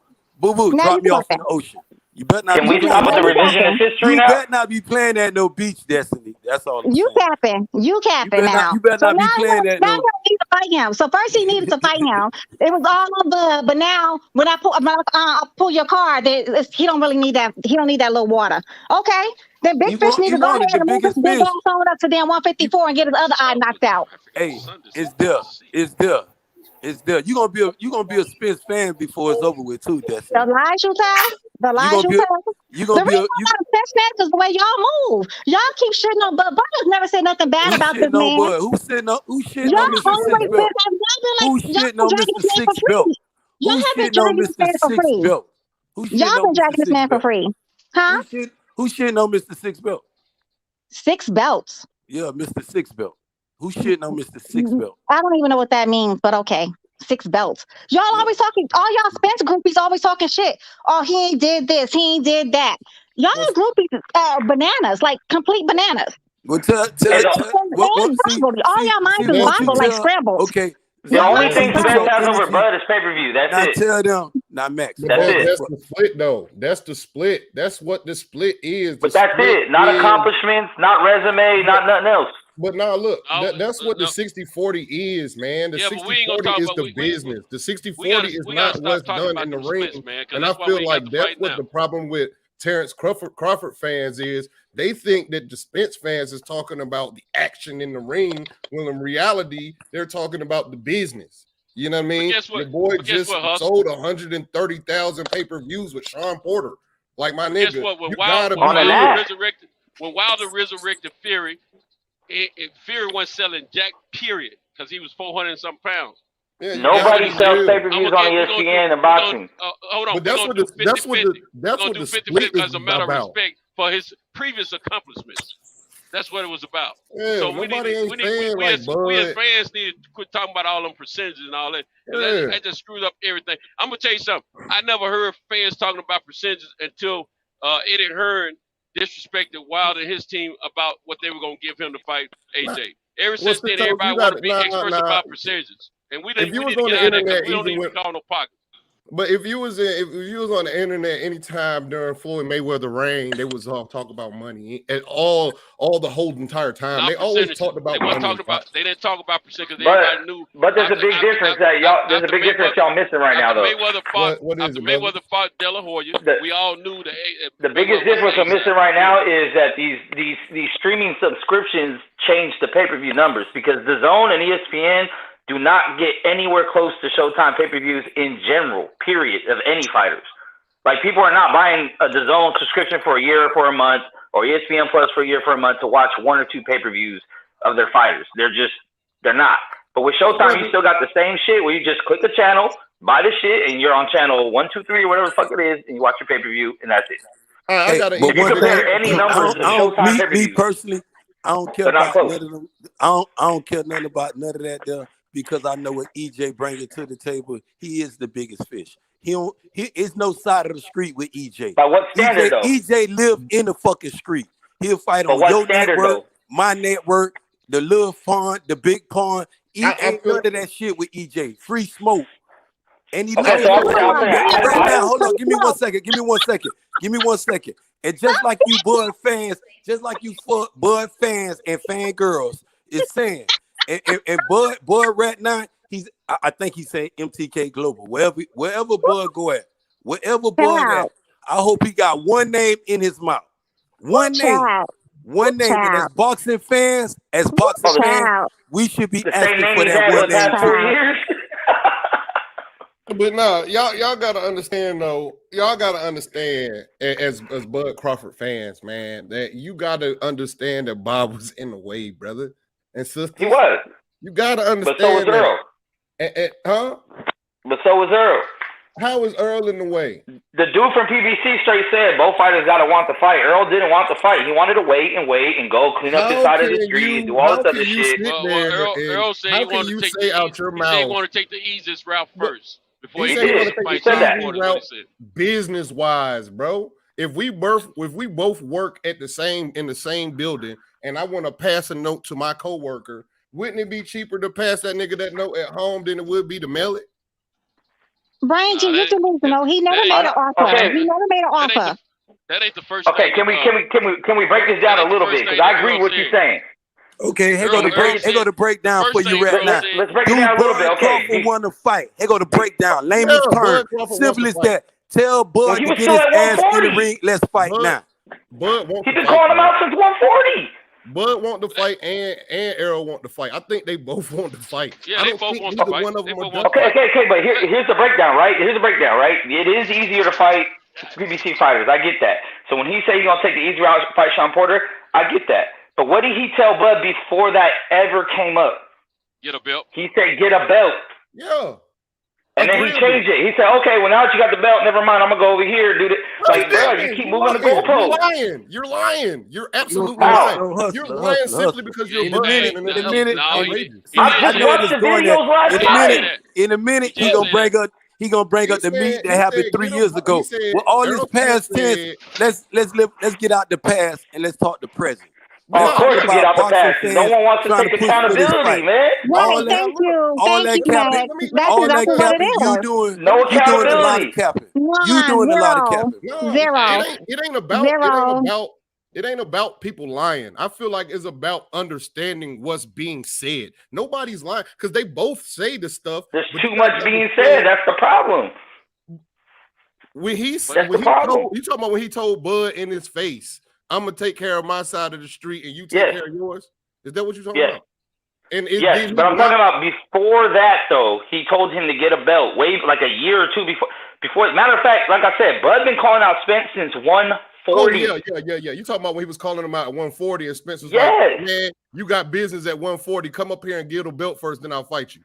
Yes, and his very first fight, he got a belt. Very first fight. Yeah, but and then what? He complained about Thurman did him like that, but then he turned around and do Bud like that. That shit is that's some big shit. That's some big shit. Thank you for bringing that up. Here's another thing about that. I agree with that. Here's another thing about that Thurman shit, right? I agree. You know, I'm not mad at Spence for not wanting to get Thurman to fight. I get it. He treated Bud the same way. But he go a dude straight up and down though. straight up and down telling you, let's fight rap motherfucker now. 60-40, stop all the bullshit. No, 50-50 or nothing. Or 60-40 in my motherfucking face.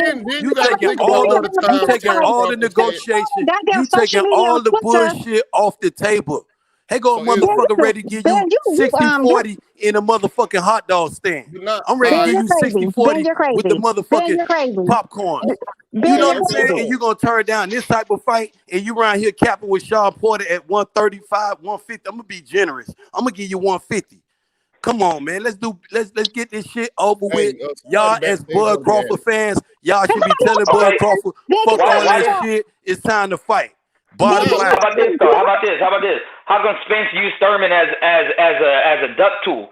Because he kept saying, "Oh, I'm gonna fight Thurman. I'm gonna fight Thurman. I'm gonna fight Thurman. I'm gonna fight Thurman." How about he never wanted to fight Thurman?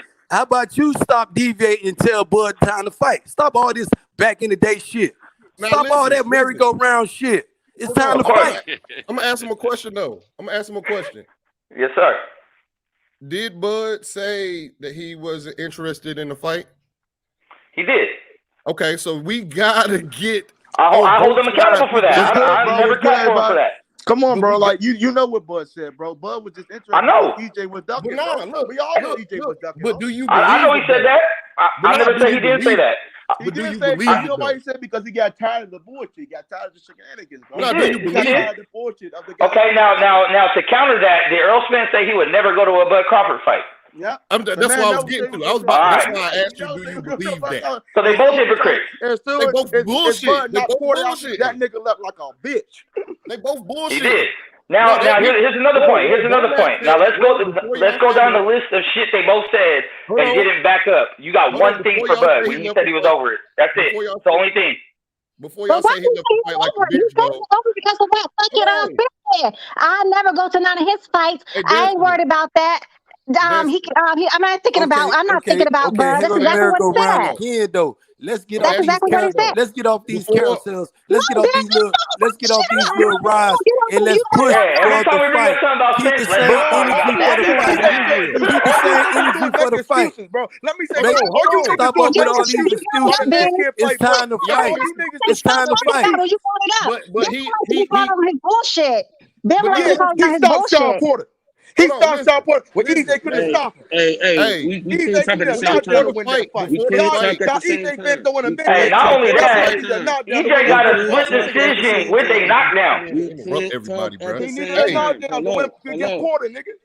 But now look, before the fight, when they asked Bomac, could Earl Spence get in the ring, what did Bomac say? Hell no. He said, fuck no, he ain't letting them. I don't listen to trainers. I don't listen to trainers. I listen to fighters. Stop playing. I'm fans of both of these people. Both of these boys are bullshitting, but y'all, it's only like the Bud fans see it one way and the Spence fans see it the other way. Both of these niggas bullshitting. Stop it, man. Now you're capping, bro. We know both of these niggas bullshitting. That's why I say we need to talk about something else instead of that. Is the fight happening? If it don't happen. How can you say a man that said, how can you say, first of all, you got to understand that EJ went through fucking a goddamn car accident. That backed the fight up a year. And then the nigga popped out. That popped the fight back. It would have been fought. These niggas would have been fought if it was up to EJ. You know what I'm saying? Oh my God. As like the timing, but I feel like no, they ain't gonna stop it. Stop. EJ, they would not never fought. If it was up to one-eye EJ, they're not never gonna fight. That motherfucker fought Mikey Garcia, dog. Come on. He fought Mikey Garcia instead of Bud, bro. Come on. He did not fight Mikey Garcia instead of no Bud. He didn't tell Mikey Garcia to get a belt. He didn't tell Mikey Garcia to get a belt. Bud had a fight already when he fought Mikey Garcia. What are you talking about? Mikey Garcia Bud had already had a fight. When he fought him. He didn't tell Mikey Garcia to get a belt. Damn Spence fight though. I'm sure Bud would have jumped in the fight for Spence fight though. Guys, hey, I'm gonna throw everybody the fuck off if y'all don't shut the fuck up, please. Thank you. OG Santos just told y'all he don't want to talk about Earl Spence and Terrence Crawford. He just said that 4 times. Respect the man and not talk about this because all y'all doing is arguing. Y'all talking over each other. Y'all hella loud. I try to take a nap at the airport. Y'all waking me up. Listen. Oh, you at the Wake your ass up, Cal. This shit popping. You can't be bringing up EJ name and expect this shit to be like we in church. The world destroyer. The world destroyer. Shout out to Santos. What has happened with this Bud and EJ? What has happened with this Bud and EJ thing? This is what I was trying to tell y'all earlier. They had the same fan base, and now they have split the Red Sea 3 years ago, and this is where we are. Though. But could you understand why? The pond broke off from the ocean. Hey, but we need to talk about realistic fights that just happened, or fights that's coming up. Yeah, man. I thought Figueroa beat Fulton, man. I thought Figueroa won too. I thought he won, bro. I ain't gonna hold you. I like Steve, bro. He thought he won. He outlanded him by 100 punches. Yeah, he hurt his ass too. So hold on. Who said Figueroa won? Come on, bro. I ain't gonna even. I like Fulton, bro. I think Fulton will beat him in the next rematch, though. Brother Boxer said, "I'm gonna be the community snitch today." Brother Boxer said it. Yeah, I said. How? How? Hold on, bro. But no, I'll listen. Go ahead. I'll go back. I'll listen. But I want to know how you win that fight just off. Come on, just man. off walking forward, because a lot of the punches weren't really effective, man.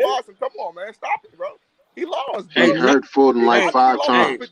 I thought he lost by split decision. How many times did Fulton hurt him? I thought it was a 7-5 fight. Fulton hurt him hella times too. Or it could have been a when did he hurt him? He hurt him in the second round with an uppercut. He hurt him in the 5th round with a body shot. How you hurt somebody that's steady coming forward? Stop it. How you hurt somebody that's coming forward? He was coming forward. He was falling forward. Man, there was never a moment in the fight where he wasn't coming forward. Hey, who got a link on that fight? Bro, what are you talking about? He was leaning forward. He wasn't as aggressive the entirety of the fight as he was in some. Hey, does anybody got a link on that they can send me? Hold on. Man, pay $10 and go watch that fight. I got you. I'm sure. Hey, you know, as a TFP Lopez fan, I'm just so upset. This fucking dude. Oh my god, bro. I think I'm upset. Hey, how did y'all score the TO fight? Why you upset about your performance? Why you upset, Brother Boxer? I'm upset too. Why y'all upset with TO performance? Why y'all upset with the takeover performance? Y'all because I wanted that food to be for Devin Haney. And Tank Davis. Couldn't beat him anyway. And Tank Davis. It would have been the same result. It would have been the same. It would have been worse. T.O. he did his thing with Lomo. When it was a chance to defend that shit, he took a shit. He took a boo-boo. Brother Boxing, your boy took a boo-boo in the ring. Man.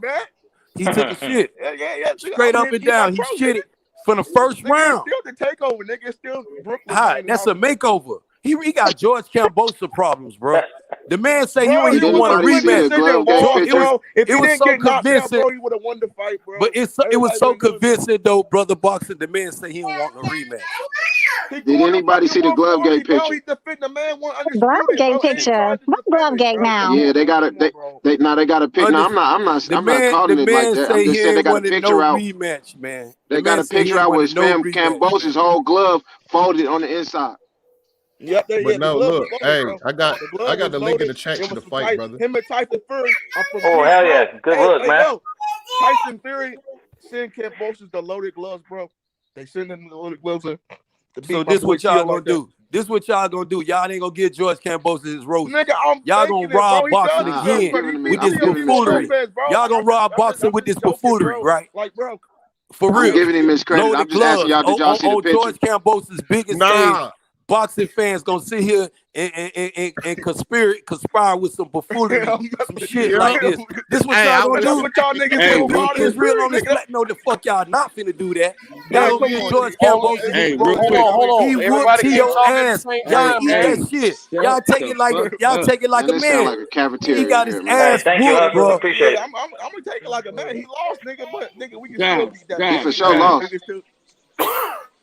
Hey, I'm with you. Glove game. All right, damn. Listen. Hey, listen. God damn. Mex. Las Vegas Leon got it on his Facebook. Las Vegas Leon, copy that link and put it in the chat so he can go to it. Oh yeah, I clipped him a YouTube video. It's in the private chat. Yeah, Hustle put a YouTube video on there.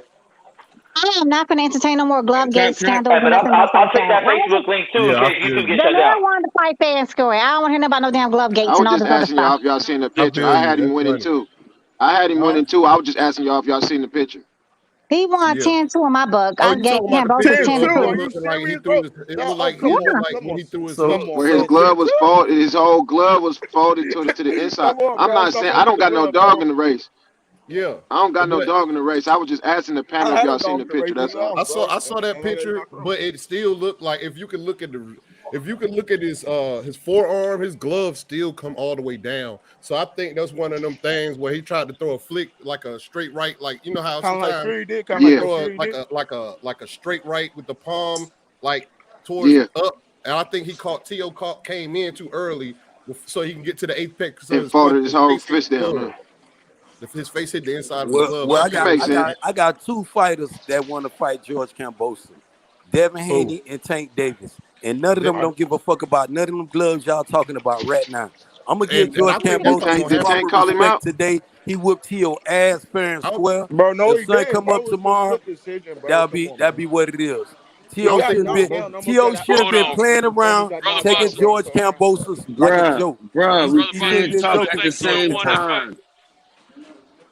Kambosos said he wants to fight Devin Haney. Let's not put Tank in there. Tank is always trying to steal Devin Haney's opponent. First it was goddamn Oh my then he was trying to get on JoJo Diaz. Let Tank fight the Mexicans he's fighting over there. Let him keep fighting the Mexicans he's fighting over there. Hey, I'm gonna call it right now. If Tank fights George Kambosos, y'all still gonna say he ain't fought nobody. Facts. Who, Tank? But you know, Tank. Who say Tank ain't gonna fight nobody? Give Tank his roses then, because he gonna sleep for all them belts. He gonna be walking around with all that jury. Then they gonna have to respect it. But y'all know Tank is that they kept Moses not gonna let him. Do you think the money team want all those belts, even though they showed disinterest in paying sanctioning fees? Do you think the money team? Tank don't even want all the belts because he's thinking about. He said he does want them. But he don't want to have to pay all that money, basically. Yeah, okay. I heard the same thing you heard. I was just asking. So Barrios and Santa Cruz is nobody's? Right, President. Let him get his undisputed. Devin Haney's been trying to get undisputed forever. Let that man get his let's not put Tank name nowhere in there. Hey, to be clear, that ain't me saying it. I've been defending Tank. Hold on. Let me say something, bro. We can have the debate because Devin Haney did not want no parts of Tiffany Lopez, bro. Hey, man, you sound like you're in a tunnel, a hole or something. You say he did not want no parts of Teofimo Lopez? Yeah. Don't do that, brother Boxing. Brother Boxing, don't do that, man. Yeah. The man been calling him out. You heard it. No, I want to hear it, though. Look, if I can listen to heard Good even said they wanted that T.O. smoke, man. Don't do that. Don't do that, brother Boxing. You know better than that. He knew. Brother Boxing, I want to hear it. Get the Lomachenko fight, and nobody really wants to say this, that he was never going to get the Lomachenko fight, and he stuck to the fake belt, bro. It's the truth, man. He's stuck to the fake belt. Hey, brother Boxing talk. See, then we gonna go back. We gonna rewind again, brother. Lomachenko fucked everything up right now because of that bullshit. And I'm gonna tell you again, brother Boxing. Give me a minute. Give me 1 second. And this why I commend Canelo for doing what he did with the Udrum when he drug him in to take the Benavidez WBC belt. He cleared up all the confusion when he was gonna go to undisputed. He was playing chess while y'all was out here playing checkers and shit. Motherfucker, your boy was over there playing chess on y'all ass. The same thing I thought T.O. was gonna do when he had Devin Haney right in front of him. But don't sit up here, brother Boss, and talk about Devin didn't want that. The man been calling for that fight. He don't want it now. Cause for what? Man, what Devin the fuck to fight? Why should Devin fight T.O. now? And he don't got shit to bring to the table. When T.O. said out of his own mouth, when T.O. said out of his mouth, brother Boxing, he wouldn't fight Devin Haney for 5 years. He can't do nothing. La. You let a George Kambosos do this to you? Man, the man, he was depressed. Make it make sense, brother Boxing. Make it make sense. Make it make sense, brother Boxing. Come on, bro. Come on, man. You gotta understand something. The man went there with emotions, bro. But hey, brother Boxing talk. Brother Boxing talk. You got more excuses than nigga going to jail out of child support here. But I mean, God damn. Let me hear him answer this though. Didn't Haney call out T.O. before they was even champions? Yeah, but bro, Hell yeah, come on, they bro. met up. They met up. With the They did meet up in like a tournament. That's when they met up. I remember that. But the tournament, the tournament was for the WBC interim belt, bro. No, the tournament was to fight for the WBC title, bro. Rank. It was for the interim. Look, Devin Haney received the real belt. He was never the mandatory though. He was the mandatory. How can you be a mandatory but you're the WBC interim champion? He was the mandatory for Loma. Loma gave up the belt. He got elevated, bro. Oh my God. What? He was the mandatory for Loma, not Tio. And then they knew they fucked over Devin. Let me say, they did fuck over Devin, but they don't want to drop the belt, bro. That's what I'm trying. Mauricio, learn how to play chess, brother Boxing. Learn how to play chess. Don't want to be honest. You steady watching checker move. You steady saying checker, bro. Brother Boxing. I think you confused the interim belt with the WBC silver belt. You know what I'm saying? I'm not just saying that, President Jafar. I don't know what this dude is talking about. Devin Haney didn't want the fight. When you're the WBC champion, that means you become automatically the mandatory, just like JoJo Diaz became Devin Haney's mandatory with the interim belt. And then Lomachenko, they got elevated, right? He got elevated. Lomachenko didn't get elevated. They had to put a champion in for the real WBC regular belt, and then they gave it to Devin Haney, bro. He didn't earn it in the ring. He fought for the interim against Adelaide, right? He fought in New York against Adelaide for the interim. So all right. So, Brother Box, let me ask you a question. Hey, Brother Boxer, hold on, Hustle home. Brother Boxer, why sound you about to cry, man? What's wrong with you today, man? Why sound you about to cry, man? Why you getting so emotional about a man? Tio lost, man. He the one. Hey, go another person thought Tio was undisputed. I'm gonna tell on you, Brother Boxer. Cherry said Tio lost in chess. Hey, put that on the screen, please. And he must have lost some money. Tio lost in chess. He sure did. He did not play chess. He played checkers. He tried to play chess, baby. I got upset when Wilder lost, bro.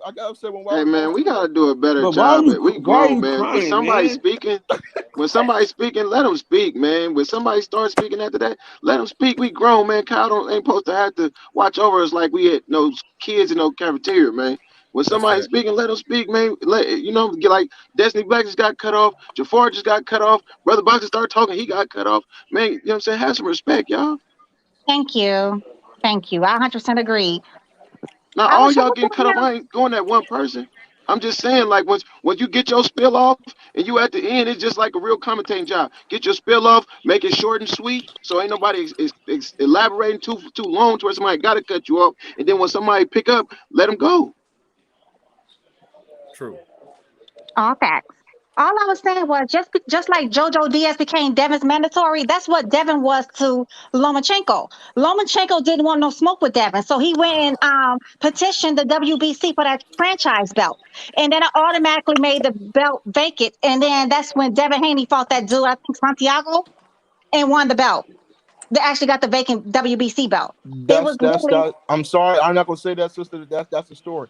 Because he already had the WBC belt. He was elevated because he got emailed, right? He was already elevated. Everybody can agree on the pound. He was elevated. He fought. That was his defense against him. Let it go. That was a defense. That was not. He didn't win that vacant belt. He didn't earn it in the ring. Yes, he did. Yes, he did. Earn it, brother. He fought. If he would have lost that fight, he wouldn't have the belt. No, he fought Alderlef for the interim belt. What about Lomachenko? What if Lomachenko instead of full champion? You guys can look this stuff up. He was the full champion when he fought Santiago. He was already the full champion. He got elevated. Well, how about Lomachenko could have cleared all this up, brother? Sister, go look it up. He got elevated. How about Lomachenko? He right. Thank you. He got elevated, man. That's what. But how about Lomachenko could have cleared all this up, though, brother Boxer? Long time ago. Try to argue with me. That was not for a vacant belt. So that means they all got paper belts then, right? Would you say that the franchise belt is literally an email belt? No, man, it's kind of like the super belt. It's kind of like the super belt. No, it's not. You can fight for the super belt though. A destination is like an email. Champion, bro. He was the lineal champion. Hey, so bro, did they email Mauricio Suleiman to petition to be franchise champion? Yeah.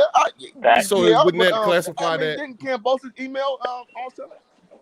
But so wouldn't that literally make it an email belt though? Come on, man. We can't say that. I'm just asking you a yes or no question. Canelo got the franchise belt. But it didn't via email, right? Situation, man. Via email, right? Yeah.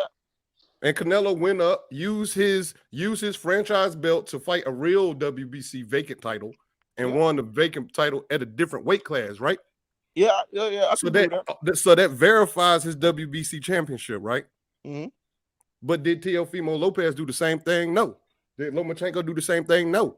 They just simply used the franchise to duck. Canelo used the franchise champion to go up the weight and become get the WBC. They won it Canelo does undisputed. too. Because you gotta understand something, right? Lopez Yeah, and Loma on the same promotions. They won it undisputed without no questions. Devin Haney was just in the way.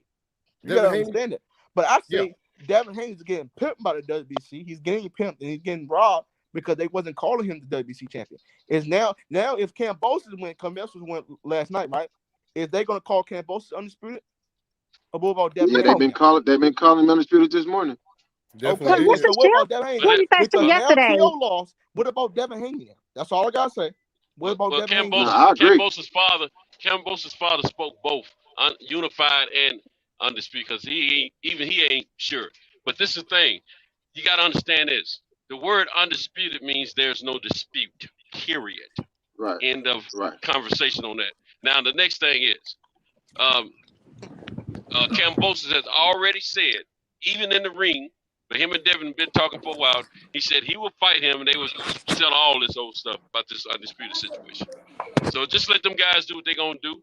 Now that T.O.'s out of the way, we ain't got to worry about, all this undisputed thing and situation because at least somebody with the belt will fight somebody now. Somebody that has that. What do y'all think about Devin Haney? What do y'all think about Devin Haney and JoJo Diaz? Man, that could be upset too. It could be upset too. I think people sleeping on JoJo Diaz, man. Yeah, I do too. Judging by how people look at boxing and rank boxing, I feel like JoJo Diaz's activity versus Devin Haney's skills, the fan is going to look more at the activity than the skills, kind of like how the Fulton fight right. Because Fulton showed, see how Fulton showed little spurts of skill that nobody recognizes. That's why they say he lost. Right. So I think the skill versus activity thing is going to be whoever you prefer. That's what I had that fight. I had the Fulton and Brandon Figueroa fight at 7-5 with Brandon Figueroa. True. That's what I had it too. I feel like Mexicans ruined the sport of boxing. Stop it. It's Come on, Des. Don't say that. Come on, man. Okay, the reason I'm saying the reason why she couldn't. The reason why they ruined the sport of boxing, there's no more speak science to it. There's no more. Damn. Okay, y'all got it. No, let the sister speak. Go ahead, Des. Speak, man. So, the reason why I'm saying that is because at first everybody used to love the sweet science, right? Then Mexicans started getting in there and they started doing that rocket psychic robot shit and defending, they defended their punches with their face.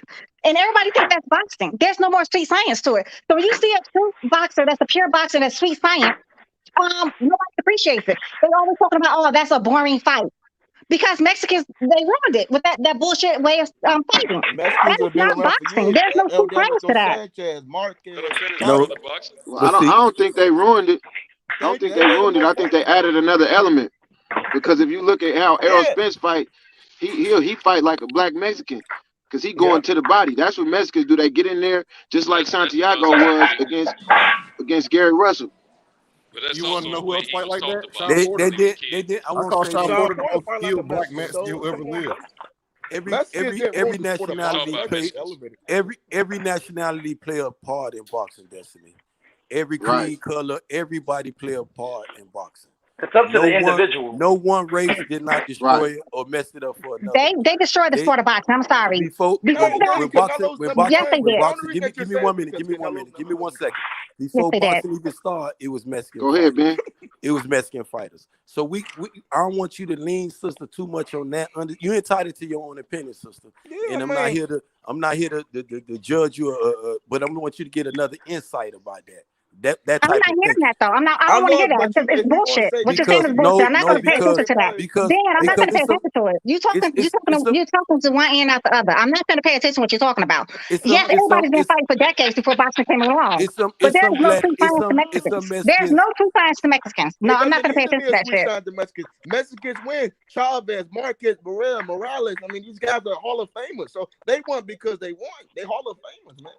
But Miguel Cotto, but you know, it's different. If you want to look at it from a Mexican, you can say a Colombian, or you can say an Australian. Salvador Sanchez. You can say look an African. You can say whatever. Because when you look at that WBC belt, it got all them flags on it. Yeah, everyone, whether you like it or not, though, Destiny, it has it on there.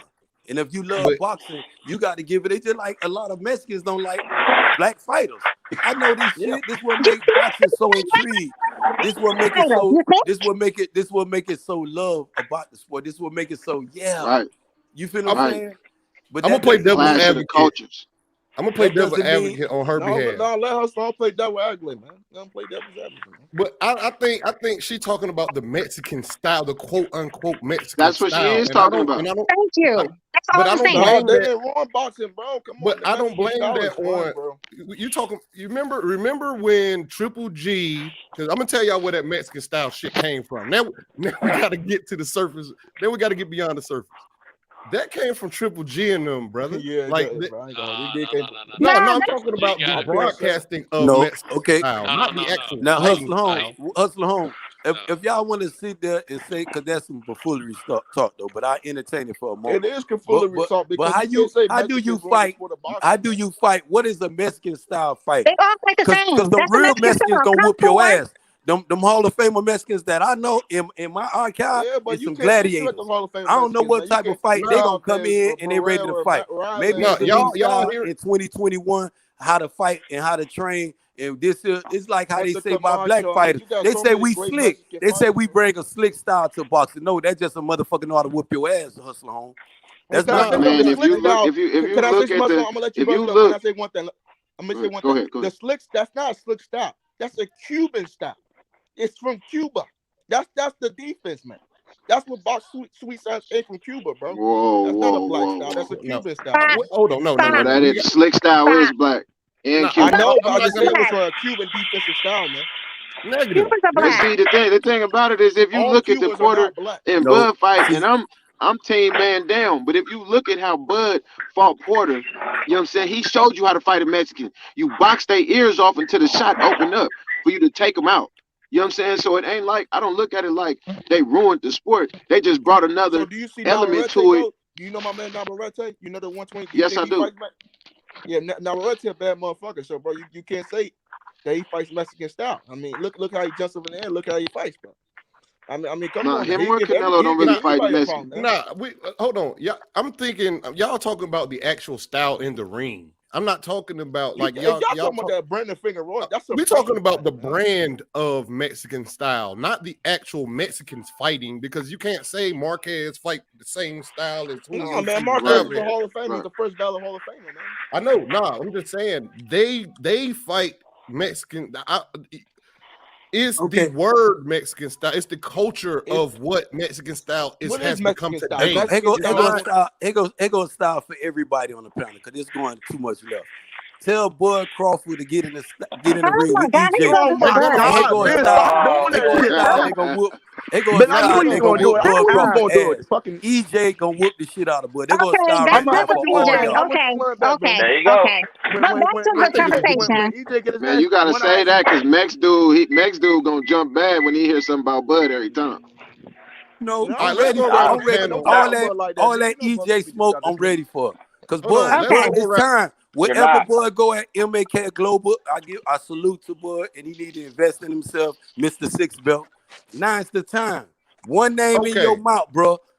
EJ, Earl Spence. Tell EJ stop. That's one name. One name, Destiny. No, one name should be in your mouth, Destiny. Tell your favorite fighter, to get in there. Now's the time. Now's the time. It's too much. listening to this It's too shit. much. Everybody Come capping. on, EJ, like you over EJ talking people fans now, bro. capping. Bud fan capping. Tell them to get in the ring. It's time to fight, bro. It's time to fight. Just push that narrative. Don't bring up Time to EJ fight. and Bud Push no that damn more, narrative. man. Until they get a signed contract, we ain't talking about that fight no more, dog. Everybody know how everybody feel about that fight. We know what everybody's if you saying. keep it, if you the type of person that keep it 100, I fuck with Arrow tough. I'm a fan of Bud too. I got Earl in the fight, but they both move inconsistent. It's consistently, bro. See, I'm the type of nigga. I love boxing. They both say stuff and then do the other. You know what I'm saying? It's not as much on Arrow part. Hey, but one does it more than the other. I got a question. That's not true. See, every time you say something, see, I was in the chat on your head, bro, because you keep defending Bud, and he talk way more than EJ, bro. See, because this is what you got to understand, Max. They was on Twitter, and Bud was having a Twitter rant about Arrow, and Arrow told him, bro, you're not gonna make the fight on Twitter, and he called EJ phone, and they had talk on the phone, and then after they talked on the phone, Bud got back on Twitter and said, man, Errol Spence a real nigga, we gonna fight. They said, when y'all gonna fight? He said, man, well, he told me his plan. His first plan he was telling me about. His first plan he was telling me about, I didn't really agree with. We might not fight. One at a time. Y'all let them talk. Y'all get mad when y'all hear the truth. Y'all Bud fans got to let I'm trying to tell the truth. I follow this shit every day. I'm gonna let them go. One at a time. I gotta follow respond. this shit every day, bro. They was on Twitter. Terrence Crawford was going crazy on Twitter. Long story short, so I don't be hogging the panel, man. He called the man. They talked.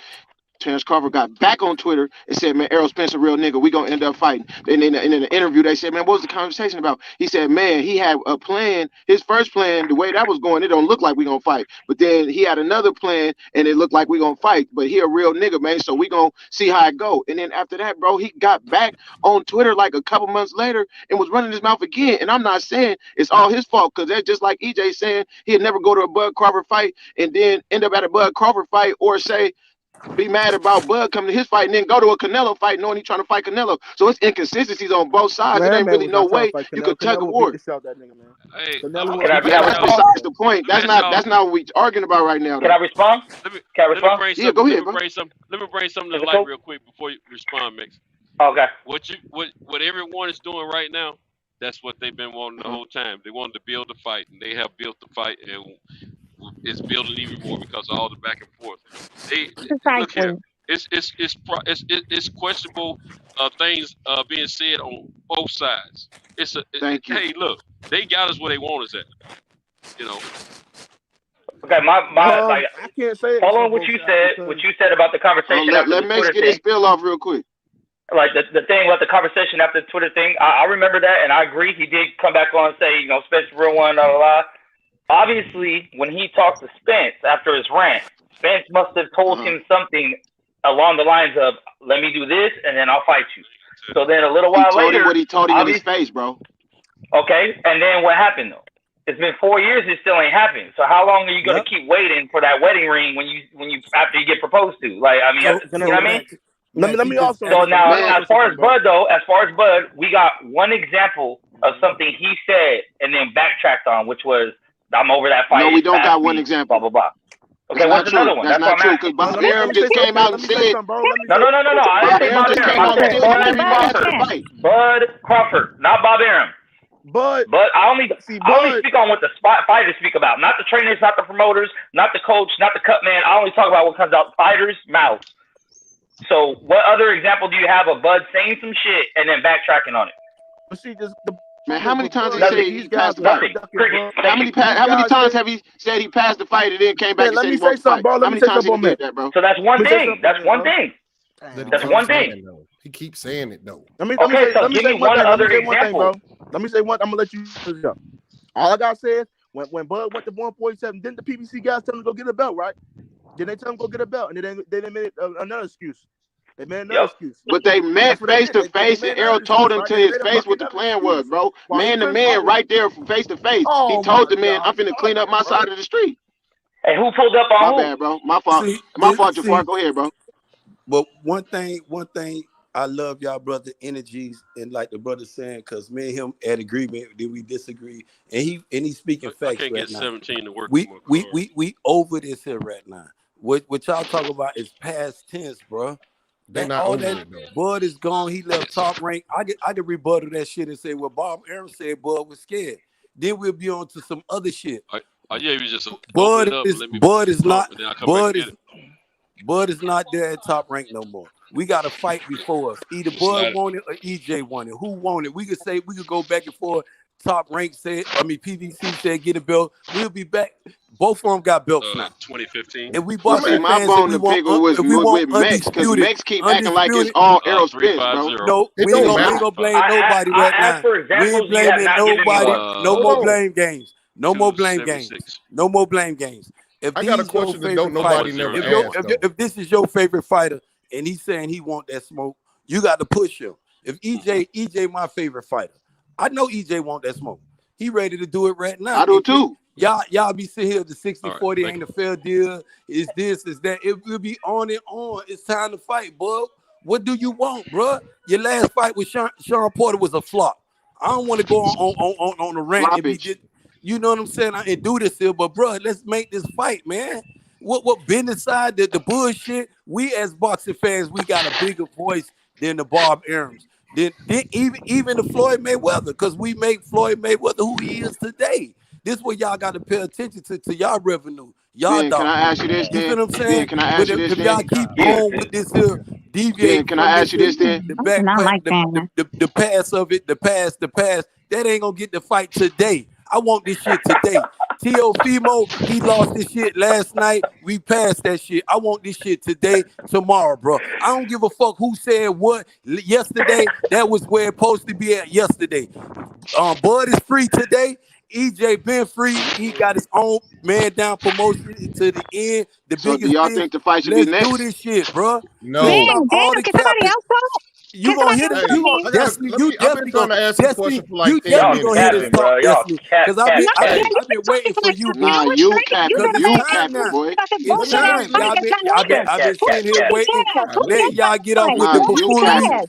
I've been letting y'all get off with the buffoonery because as boxing fans, y'all can't sit up here be talking about he said, she said, he said, and she said. We got a man and a woman on the platform. But nobody cares. We got a woman right here. She said, and you got a man right now. He said. So at the end of the day, we got to say, he say and she say, got to say, we want them to fight. That's what people want. They do care. They do care, Destiny, and you got to care too. Because if you say you're a boxing fan, you got to care. You got to care. You can't be sitting up here talking about you don't care. I care. I love boxing. Hey, I love boxing. Why we all just kind of relax on the Earl Spence and Bud, because ain't nothing happened to the doctors until the doctor says it's gonna happen anyway. So let's just relax a little bit. Yeah, there's too much cat going on. Let's just see what happens, because we're talking a whole lot of hypothetical stuff. And then Santos, look, big dog. Nah, I only speak with facts. Santos, come on, man. Santos, correct me if I'm wrong. The fact is the man ain't been released from the doctor. That's the fact. So let's just wait. Ain't no Bob Arum in the way or none of that stuff. Like I said, I only speak about shit that comes out fighters' mouths, not promoters. Let me ask a That's question. it. Santos, are they even talking about the fucking fight? These niggas not even talking about the fight. But I'll say, like, from man to man, in the real world, if you're a man, you stand on your word. So you don't just say shit to say shit. Listen. Let me ask you a question. Right, Press. He been doing it the whole time. But listen. Let me ask you a question.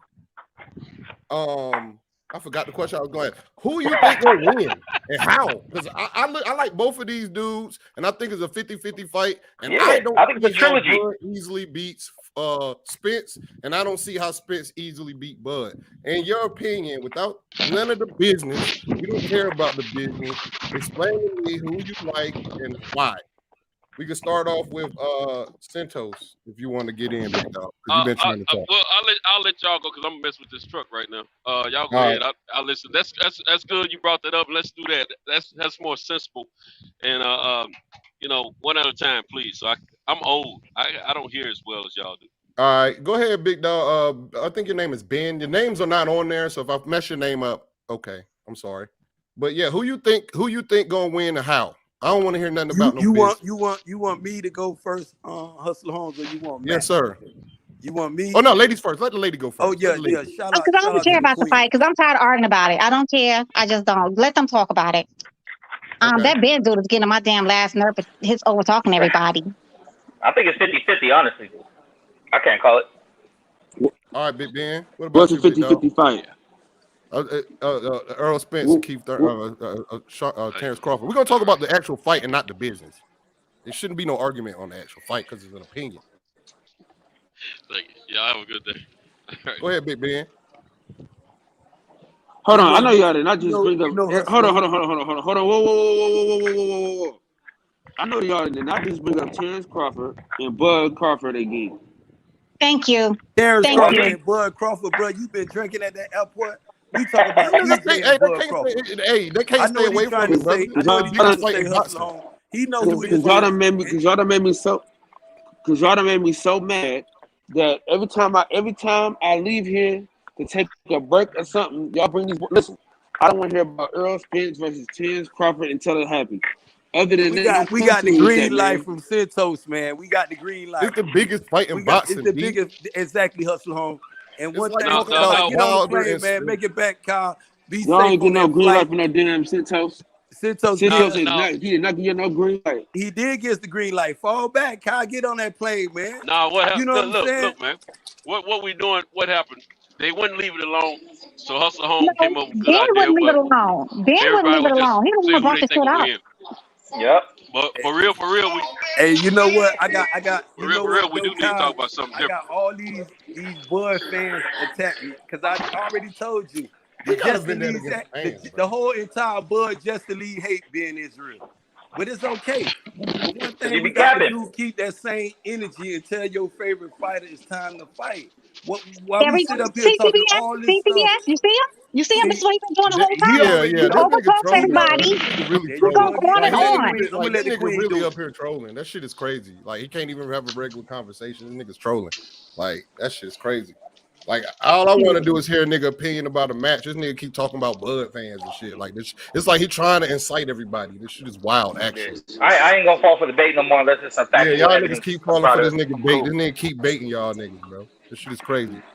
Hey, Hustle Home. Stop it, man. You is baiting. You definitely I'm baiting. not inciting nobody. You definitely What inciting. I I am asked you who you doing, think was gonna win and how. You talking about Bud and Justice League. What I am doing, Hustle Home, is promoting a fight that I want to get off, though, bro. Everybody, we can sit here and say whatever we want, but we can be at agreement to that. We want if you a Spence fan or a Bud fan,